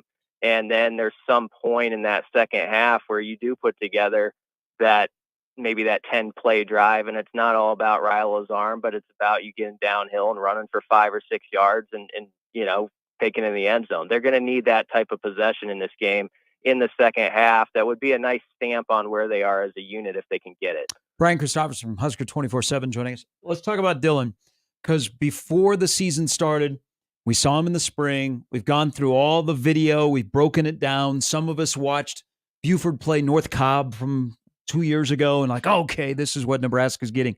Now we've seen him play big boy football for 3 weeks, and the numbers are good. He's upright. He very rarely ever you would think that it's cloudy in his world. He's got a great vibe to him. He's got an impact on the guys that are around him. Through 3 weeks at the quarter pole, what has impressed you more about him? His arm, his head, or his talent, or his legs? His head. I knew the arm was there, and honestly, I knew he could run it like he has on occasion when you need it. I think he wasn't probably given enough credit. Like, okay, the scramble on the first drive against Colorado, he's very capable of a play like that, but they don't need to live by it, and that's a good thing. But it's his mind and how much he takes in during the week and is processing. Okay, they're doing this. Why don't we switch to that? I think he's very, very good at the cat and mouse game already. He's going to get better, of course, and I'm sure he's still learning stuff. But I mean, the play against UTEP, there's a reason why everybody was gaga about it, where he checked, it was the triple check, I think it was called. He was playing a game with their defense, and he got them in the right run, and Emmett Johnson goes for 40 yards or whatever. Like, he's been that type of guy as far as just his mental capacity for the game. He's shown that already. Really, his one turnover, maybe he could have put a little more air on it, but basically could have been a 50-yard catch too, for his guy. So you couldn't ask for more than that. I mean, if we had said 4 weeks ago, Dylan Raiola is going to have one turnover in 3 games, and it's going to be on a long ball in the fourth quarter against Northern Iowa, where it was kind of questionable if it was a catch or an interception. I mean, people would be like, oh man, that's unbelievable. Like, consider what we've seen. Mm-hmm. Sometimes you got to step back and think about like what we saw last year and what we're seeing this year. And that's where I understand fans are walking kind of tall. It's not just because of that top 10 defense. For the first time, they have a quarterback in a while where when he's out there, they feel like he's got command of it. Like, it's not like you got to duck on behind the couch or tell the kids to go in the other room when it's 3rd and 8. You feel like he's going to do something solid. He's going to not put the ball in harm's way. That's been very impressive. But this will be a challenge this weekend because, Illinois has taken the ball away 9 times. That's 5th most in the country. As Rule said the other day, they disguise their coverage as well. So this is going to be one of those games where I think it's a different level of chess match for him. So we'll see how he does with it. Brian, I know going into the year when you look at the receiving room and the addition of Jamal Banks and Isaiah Nayor, that was considered to be some pretty big targets. What we've seen in 3 weeks, would you be able to agree with me on this, that the 2 biggest threats in this offense, not Dylan Raiola, but his 2 biggest weapons would be Ja'Cory Barney and Jalen Lloyd? You can make the argument for that. I would say Isaiah Nayor is tough to look over too. When you think back, I know he only had a couple catches this last game, but one was a 3rd and 9 for the touchdown. And then, he was really good on the money down against UTEP. I think he had like 4 third down conversions. So Nayor, I'm sorry, I'm getting emotional about Isaiah Nayor. I understand. Yeah, this is tough to talk about. You got me on something because I really think Nair's playing at a higher level than you're giving him credit. But yeah, okay. Take a moment. I throw Nair into that mix. But Barney, I mean, there's a reason people are jacked up about him. That it is fun to watch him when he gets the ball in his hand. And if you take away like 2 or 3 penalties, right? I mean, his yardage total would be unbelievable for 3 games into your true freshman year. So the fun thing about Barney is when he was a recruit, he told me, like I did an interview with him in early December before he got here. He's like, yeah, it's going to be different when I get there. Like, he was just like one of those guys. Like he talked it. And I'd heard that from some guys before a recruit, but it was kind of different with him where it's like, this is going to happen, buddy. You better believe me when he was talking. And sure enough, it has. The young kids have some swag. And I think the other thing, BC, is the young players, and they're playing a fair amount of them, all have won. They've never experienced Nebraska before struggling. All they know is Nebraska's 3-0. I don't sense. I mean, there's going to be that test in a game. Maybe it's going to happen Friday, where we see, okay, how's this team handle if it's like, you know, they're down 13-10 with 6 minutes left in the third quarter. You had something bad happen. They still have to take that test. Yep.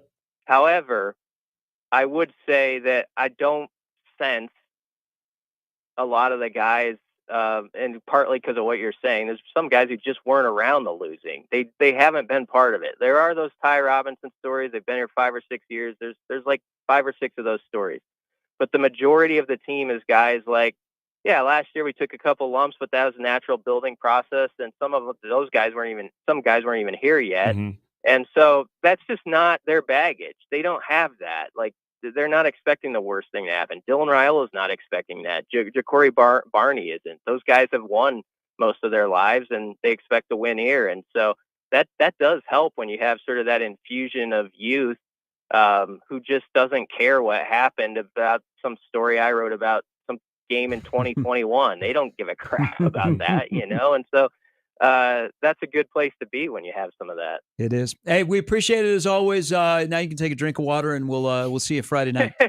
Thanks a lot, guys. That's Brian Christopherson from Husker 24/7. I want to get them all emotional on that. That's just simple question. Quick little nugget coming out of the college athletic world from Tennessee. Tennessee, their 2025 football ticket prices are going to go up. So they're keeping them on the schedule. They are going up because there will be a talent fee attached to their tickets to help pay players. Oh. Wow. Now you get a talent fee. Dude, that's impressive. That's creative. That's creative right there. I don't like it. I get that you need to compensate the players through the NIL collective, but you've already priced out the ordinary fan out of the market. You're encouraging fans to sit at home and watch that game on their 65-inch TV. Isn't there a better way? I mean, I would like to think there would be, but now that we saw a version of this with the open practice as well. What if but that is not your. I know that's access. That's exclusive access to an event other than an actual game. Let's go like Omaha Hockey.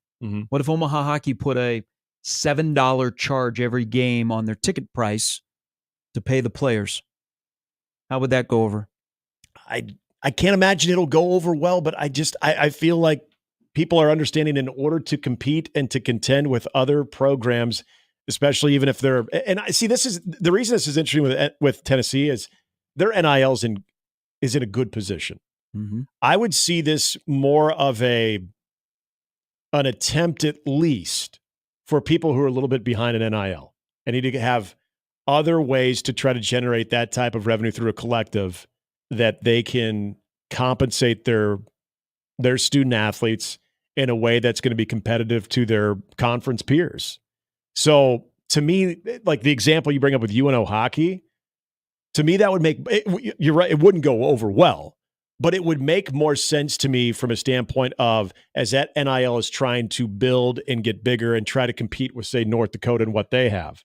But Tennessee, which is doing very well with their collective, that to me is almost going too far, like asking for too much because you already have a good thing going with your collective.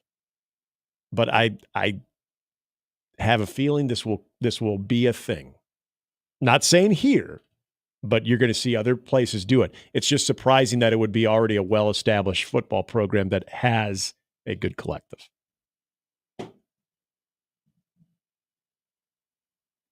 Talent fee to pay players. You know what this does? If you're going to do this, then you better be good. Yeah. Oh yeah. That is absolutely 100% true, because you're now taking more money out of what is already an expensive ticket. Now, I don't know exactly what the average ticket for Tennessee is. I'm assuming it's very comparable to what Nebraska's is. Probably. Yeah. That you're saying, okay, with this early in the season, now this looks like it's going to be a great season for Tennessee, but this early in the season, we're already asking you for more money on top of what you're already paying. And a time where, hey, money's tight. Times can be kind of tough, that people will gladly, I think they'll accept it as long as, like you said, you're good, because all of a sudden you have a 6-6, even a 7-5 season for the type of level you're trying to get your fans at and charge them more. You are going to alienate a lot of fans if that happens. So Tennessee's the first to try this. Wow. That's just something about. So their ticket price is going to go up by 14.5%. Most of the new cost is going to go to a talent fee to pay players. That just sounds so weird. A talent so fee. It must mean the collective is in-house. Mm-hmm. That's an interesting tie-in. Well, see how many other people follow. Will Clemson and LSU follow? What is Tennessee's? Oh, Clemson. What is Tennessee's? I was not going to like that. I got to see what I'm just going to pull up their non-conference schedule, because if you got some really bad games too. Okay, let's use Nebraska as an example. You tack on $7 extra for fans to go watch them play Northern Iowa. That's the other thing. They better be good, but they also better not be scheduling FCS teams. Mm-hmm. Wow. So their 25 schedule is. So they got Syracuse, but that's in Atlanta. So their home opener is against East Tennessee, then UAB, and then New Mexico State. All right.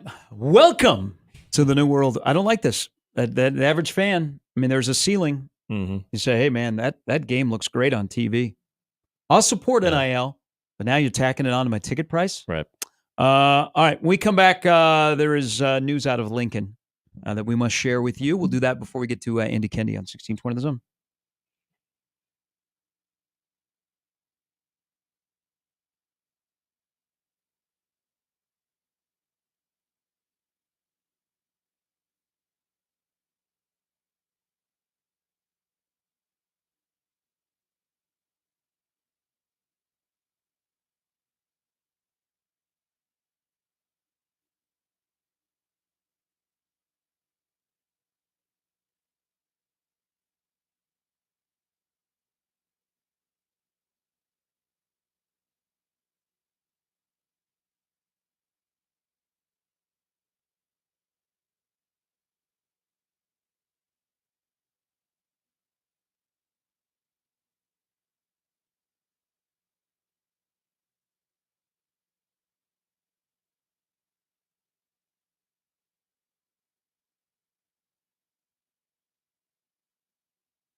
You guys want to look up the temperature in Omaha, Nebraska on the 4th of March?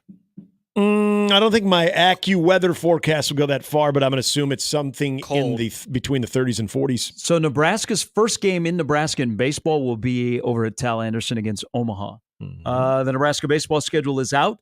Conference play begins March 7th. Washington comes to Lincoln for a 3-game series. By the way, we are reading this. The baseball schedule is out before basketball. Yeah. Things are changing. Crazy. We are healing that the Big Ten is becoming a baseball conference. They're taking baseball more serious now. They will play a 8-game road trip. They will play UCLA, go to Pepperdine, and stay out in LA and play USC. Oregon State is coming to Haymarket Park at the end of March. That's 3 awesome. games against Creighton, 2 in Lincoln, 1 in Omaha on the 15th of April. Other than that, there are the only new teams on the schedule: Washington, UCLA, USC. Washington's the only one that comes to Lincoln. But LSU is on the schedule in the Frisco Classic. They go to Louisiana for a 3-game series. It's a schedule that is built that you like your team and you want to build a schedule, if you have success, will allow you to host a regional. Yeah. Interesting enough, the first game that they play in the state of Nebraska is not in Lincoln, but is actually, as you mentioned, at Tal Anderson on the 4th. When they were in the Frisco Classic, and this was in 2019 when they first debuted in the Frisco Classic, and they were playing, that would have been the Texas Tech game. Colby Gomez had the big game where he pitched well, and then he got the game-winning RBI. And that set up for what was a pretty nice season. That was the year that they lost to Oklahoma State on the walk-off in the regional. But that's a great event, and you usually showcase good teams. Like Kansas State's it's pretty solid right now. Obviously, we know what LSU can do, so love those early tests. That MT that they're going to be playing in Scottsdale is also going to be highly competitive. Louisiana Lafayette usually has a good program as well.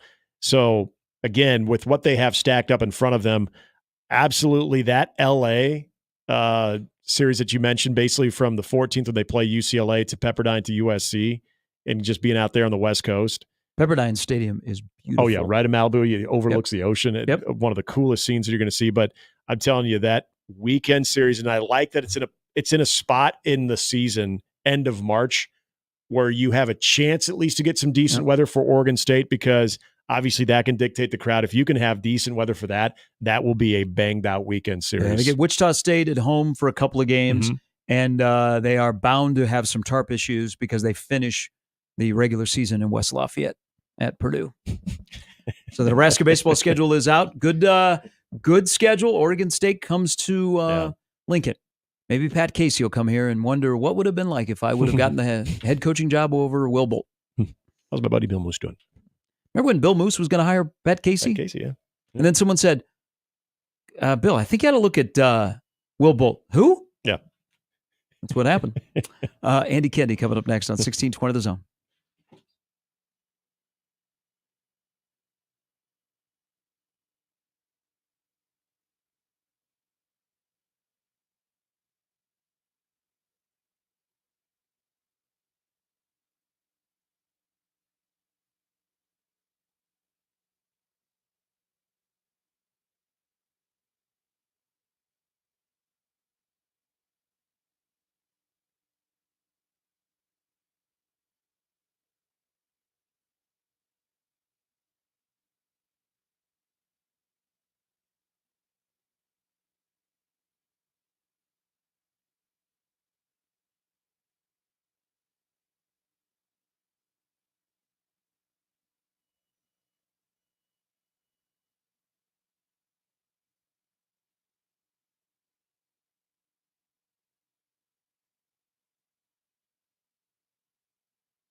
All right, time to talk to our Tuesday friend. Well, he's our bi friend. Yeah. Our bi Tuesday friend.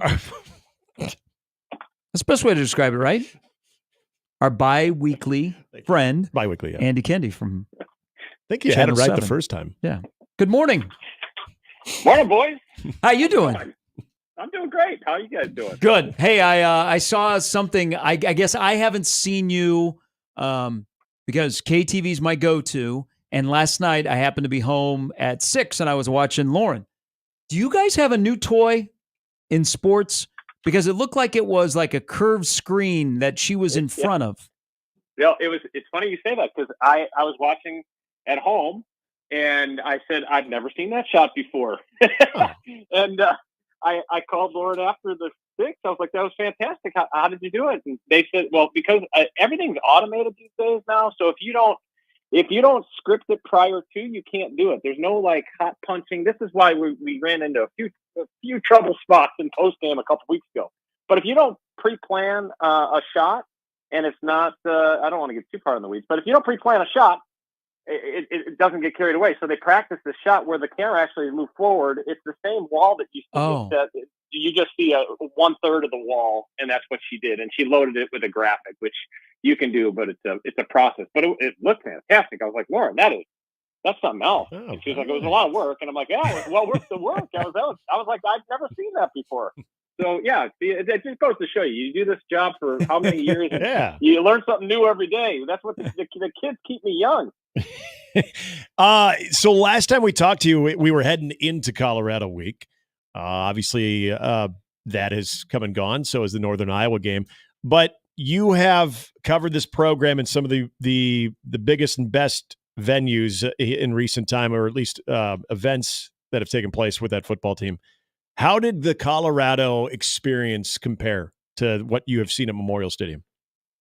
Well, I think it was one of, if not the best environments I've been in, and for a few things. Whenever somebody brings up the Michigan game, I always kind of counter in my head, yeah, but it was a loss for the home team, right? Mm-hmm. So this is why that Saturday against Colorado was so special, because they won. I mean, it was a game like I'd never seen, and the way they won it was like the second half was more of a formality than it was over at halftime. And the thing I've been impressed with, boys, is that when you look up into the student section, into that corner from where we're sitting in the press box, and I've seen many, many, many weeks, many Saturdays where that thing is 3/4 full, half full. Even when it gets closer to kickoff, then it starts to fill in. I'll tell you, props to those students, because that student section has been locked and loaded, almost full, before any other section in the stadium. And I think it does make a difference when they're loud and the crowd as a whole can really get into, be disruptive to the opponent. And the other thing that I think we've talked about too is like, I have zero problem with the switch of the sides of the stadium. It makes me, I was scratching my head when I was watching them the other day. I'm like, how did it take so long for them to switch sidelines? Yeah. Just from a mere, just a signal standpoint, because they've got the banners up now that they hide the signals going in. Mm-hmm. It's just like, God, this was just such a logical thing that they've done. But getting back to your point, I thought it was about as good of an atmosphere as I can remember at Memorial Stadium. I've been doing it since 2010. The Miami game always gets brought up in 2014, I believe. Yep. And I think that was as good, if not a better atmosphere, because of the night element and the stuff that goes in, whether the timeouts, the breaks, the light show, and all that stuff. It was pretty amazing that night. Hey, it's your home state, and they come in here ranked, and it's one of the rare times that Illinois football has been ranked. And back in the day, the Jack Trudeaus, the Tony Easons, the Mike Whites, they were winning championships. Then Zook and Turner, and they were really good in 01, and they were sending all these guys to the NFL. But it has been hit or miss between then and now, and different coaches have come through there. But when you hear Illinois football today in 2024, what do you think of? Well, one, you forgot Jeff George. I mean, how could you forget the gunslinger? Right. They did have a great stretch of quarterbacks there. That you are absolutely right. They did, right? They did really have a great stretch of quarterback. You know what I think of? I think of a physical brand of football, which is not the way I used to think of Illinois back in the day when they were they were as good offensively as any team in college football back in the 80s and early 90s. I think that they're a physical football team. I think they started with the run, and it goes back to their head coach. I mean, the guy, Brett Bielema, who learned from Barry Alvarez and took that template and made it his own at Wisconsin, and then obviously he had his misstep at Arkansas. That was just a bad fit overall. But I think he's brought his brand of football where you just pound. You're going to play a close game. I think the number, the thing that jumps out is the number, at least where it opened in terms of the betting line, was a little eye-opening for me. That tells you that Vegas really thinks a lot about Nebraska, especially at home. But I think, they've got that big running back and that Fegan guy, and then they got those two wideouts that can keep you honest. So I think it's a real tough challenge. And I do think that the way the schedule broke for Nebraska was really helpful. Like, to get a couple of games that you're spread out all over the field, and then you just get a real hard mouth, like Big Ten style of play against Northern Iowa. I think that really is helpful to this team. They've got some momentum. They weren't perfect. Coaches love that. You win games without being perfect, so there's correctables. And so I think they're getting Illinois at a good time. And as long as we can get through Friday night, I think, with a short week, I think this team is, they should be favored, and this is a game they should win. But we've said that many times before a big game like this. I'm glad you brought up Brett Bielema, because no disrespect to Scotty Walden, no disrespect to Mark Farley, and we know what the sideline is like for the Colorado. As far as what Nebraska will be up against with a guy that I think has a pretty good reputation of always having his team prepared regardless of what they have for talent, that this will be that first true sideline versus sideline test, in your opinion? Is this the first one that we're really seeing of, okay, this will be another opportunity to see how this program, including the coaching staff, has evolved? No question. And I do think that, given the base of the foundation of what you know what's going to happen going in, I mean, they're going to try to punch you in the mouth. Mm-hmm. And I think Nebraska will be prepared for that physical matchup. Bielema, he's an interesting guy and a very personable fella. And, he's a guy that spent some years after that Arkansas thing in the NFL.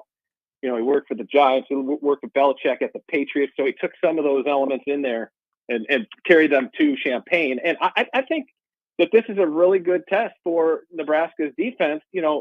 You look at the numbers and you're like, geez, they've only given up, 20 points in 3 games. Illinois offensively doesn't light the world on fire per se, but they will give them a good enough test where, if you're not on, if you make one mistake, if one guy doesn't do his job, this is a game in which you can be exposed. And that's why I think makes it so intriguing, especially in-game adjustments, because Bielema has done that. He's seen just about anything you can see. So, the quote-unquote lackluster second halves, I don't know that you can afford to have one of those against Illinois, because they'll make you pay. How big a deal is Friday night being the 400th sellout? I think it's a huge deal, and I know people can poo-poo that, the streak at some point in recent years about, grabbing a bunch of tickets and making sure the streak stays alive and what have you. Bottom line is this, though. They've sold out every game since 1962. I mean, that's incredible, okay? Mm-hmm. The fact that they've sold tickets, every ticket in the stadium has been sold out for every home game since 1962. That streak will never be touched. It's like, Cy Young's 511 wins. They're never going to get touched.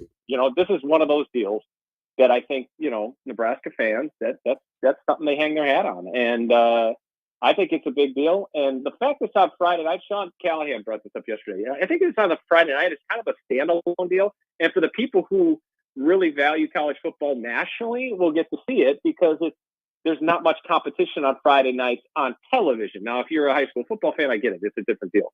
But at least nationally, this will showcase what Nebraska is all about. And you can bet they're going to bring out all the bells and whistles for this one, knowing that they're going to have a lot of attention on them for a Friday night game, especially because it's a ranked team versus ranked team. That's the other element we haven't talked about. It's been a while since that. Yeah, it has been a long time. That was the McCathorn Clayton against Jack Trudeau, when Illinois used to have the old school helmets that spelled out Illinois across them. It was great.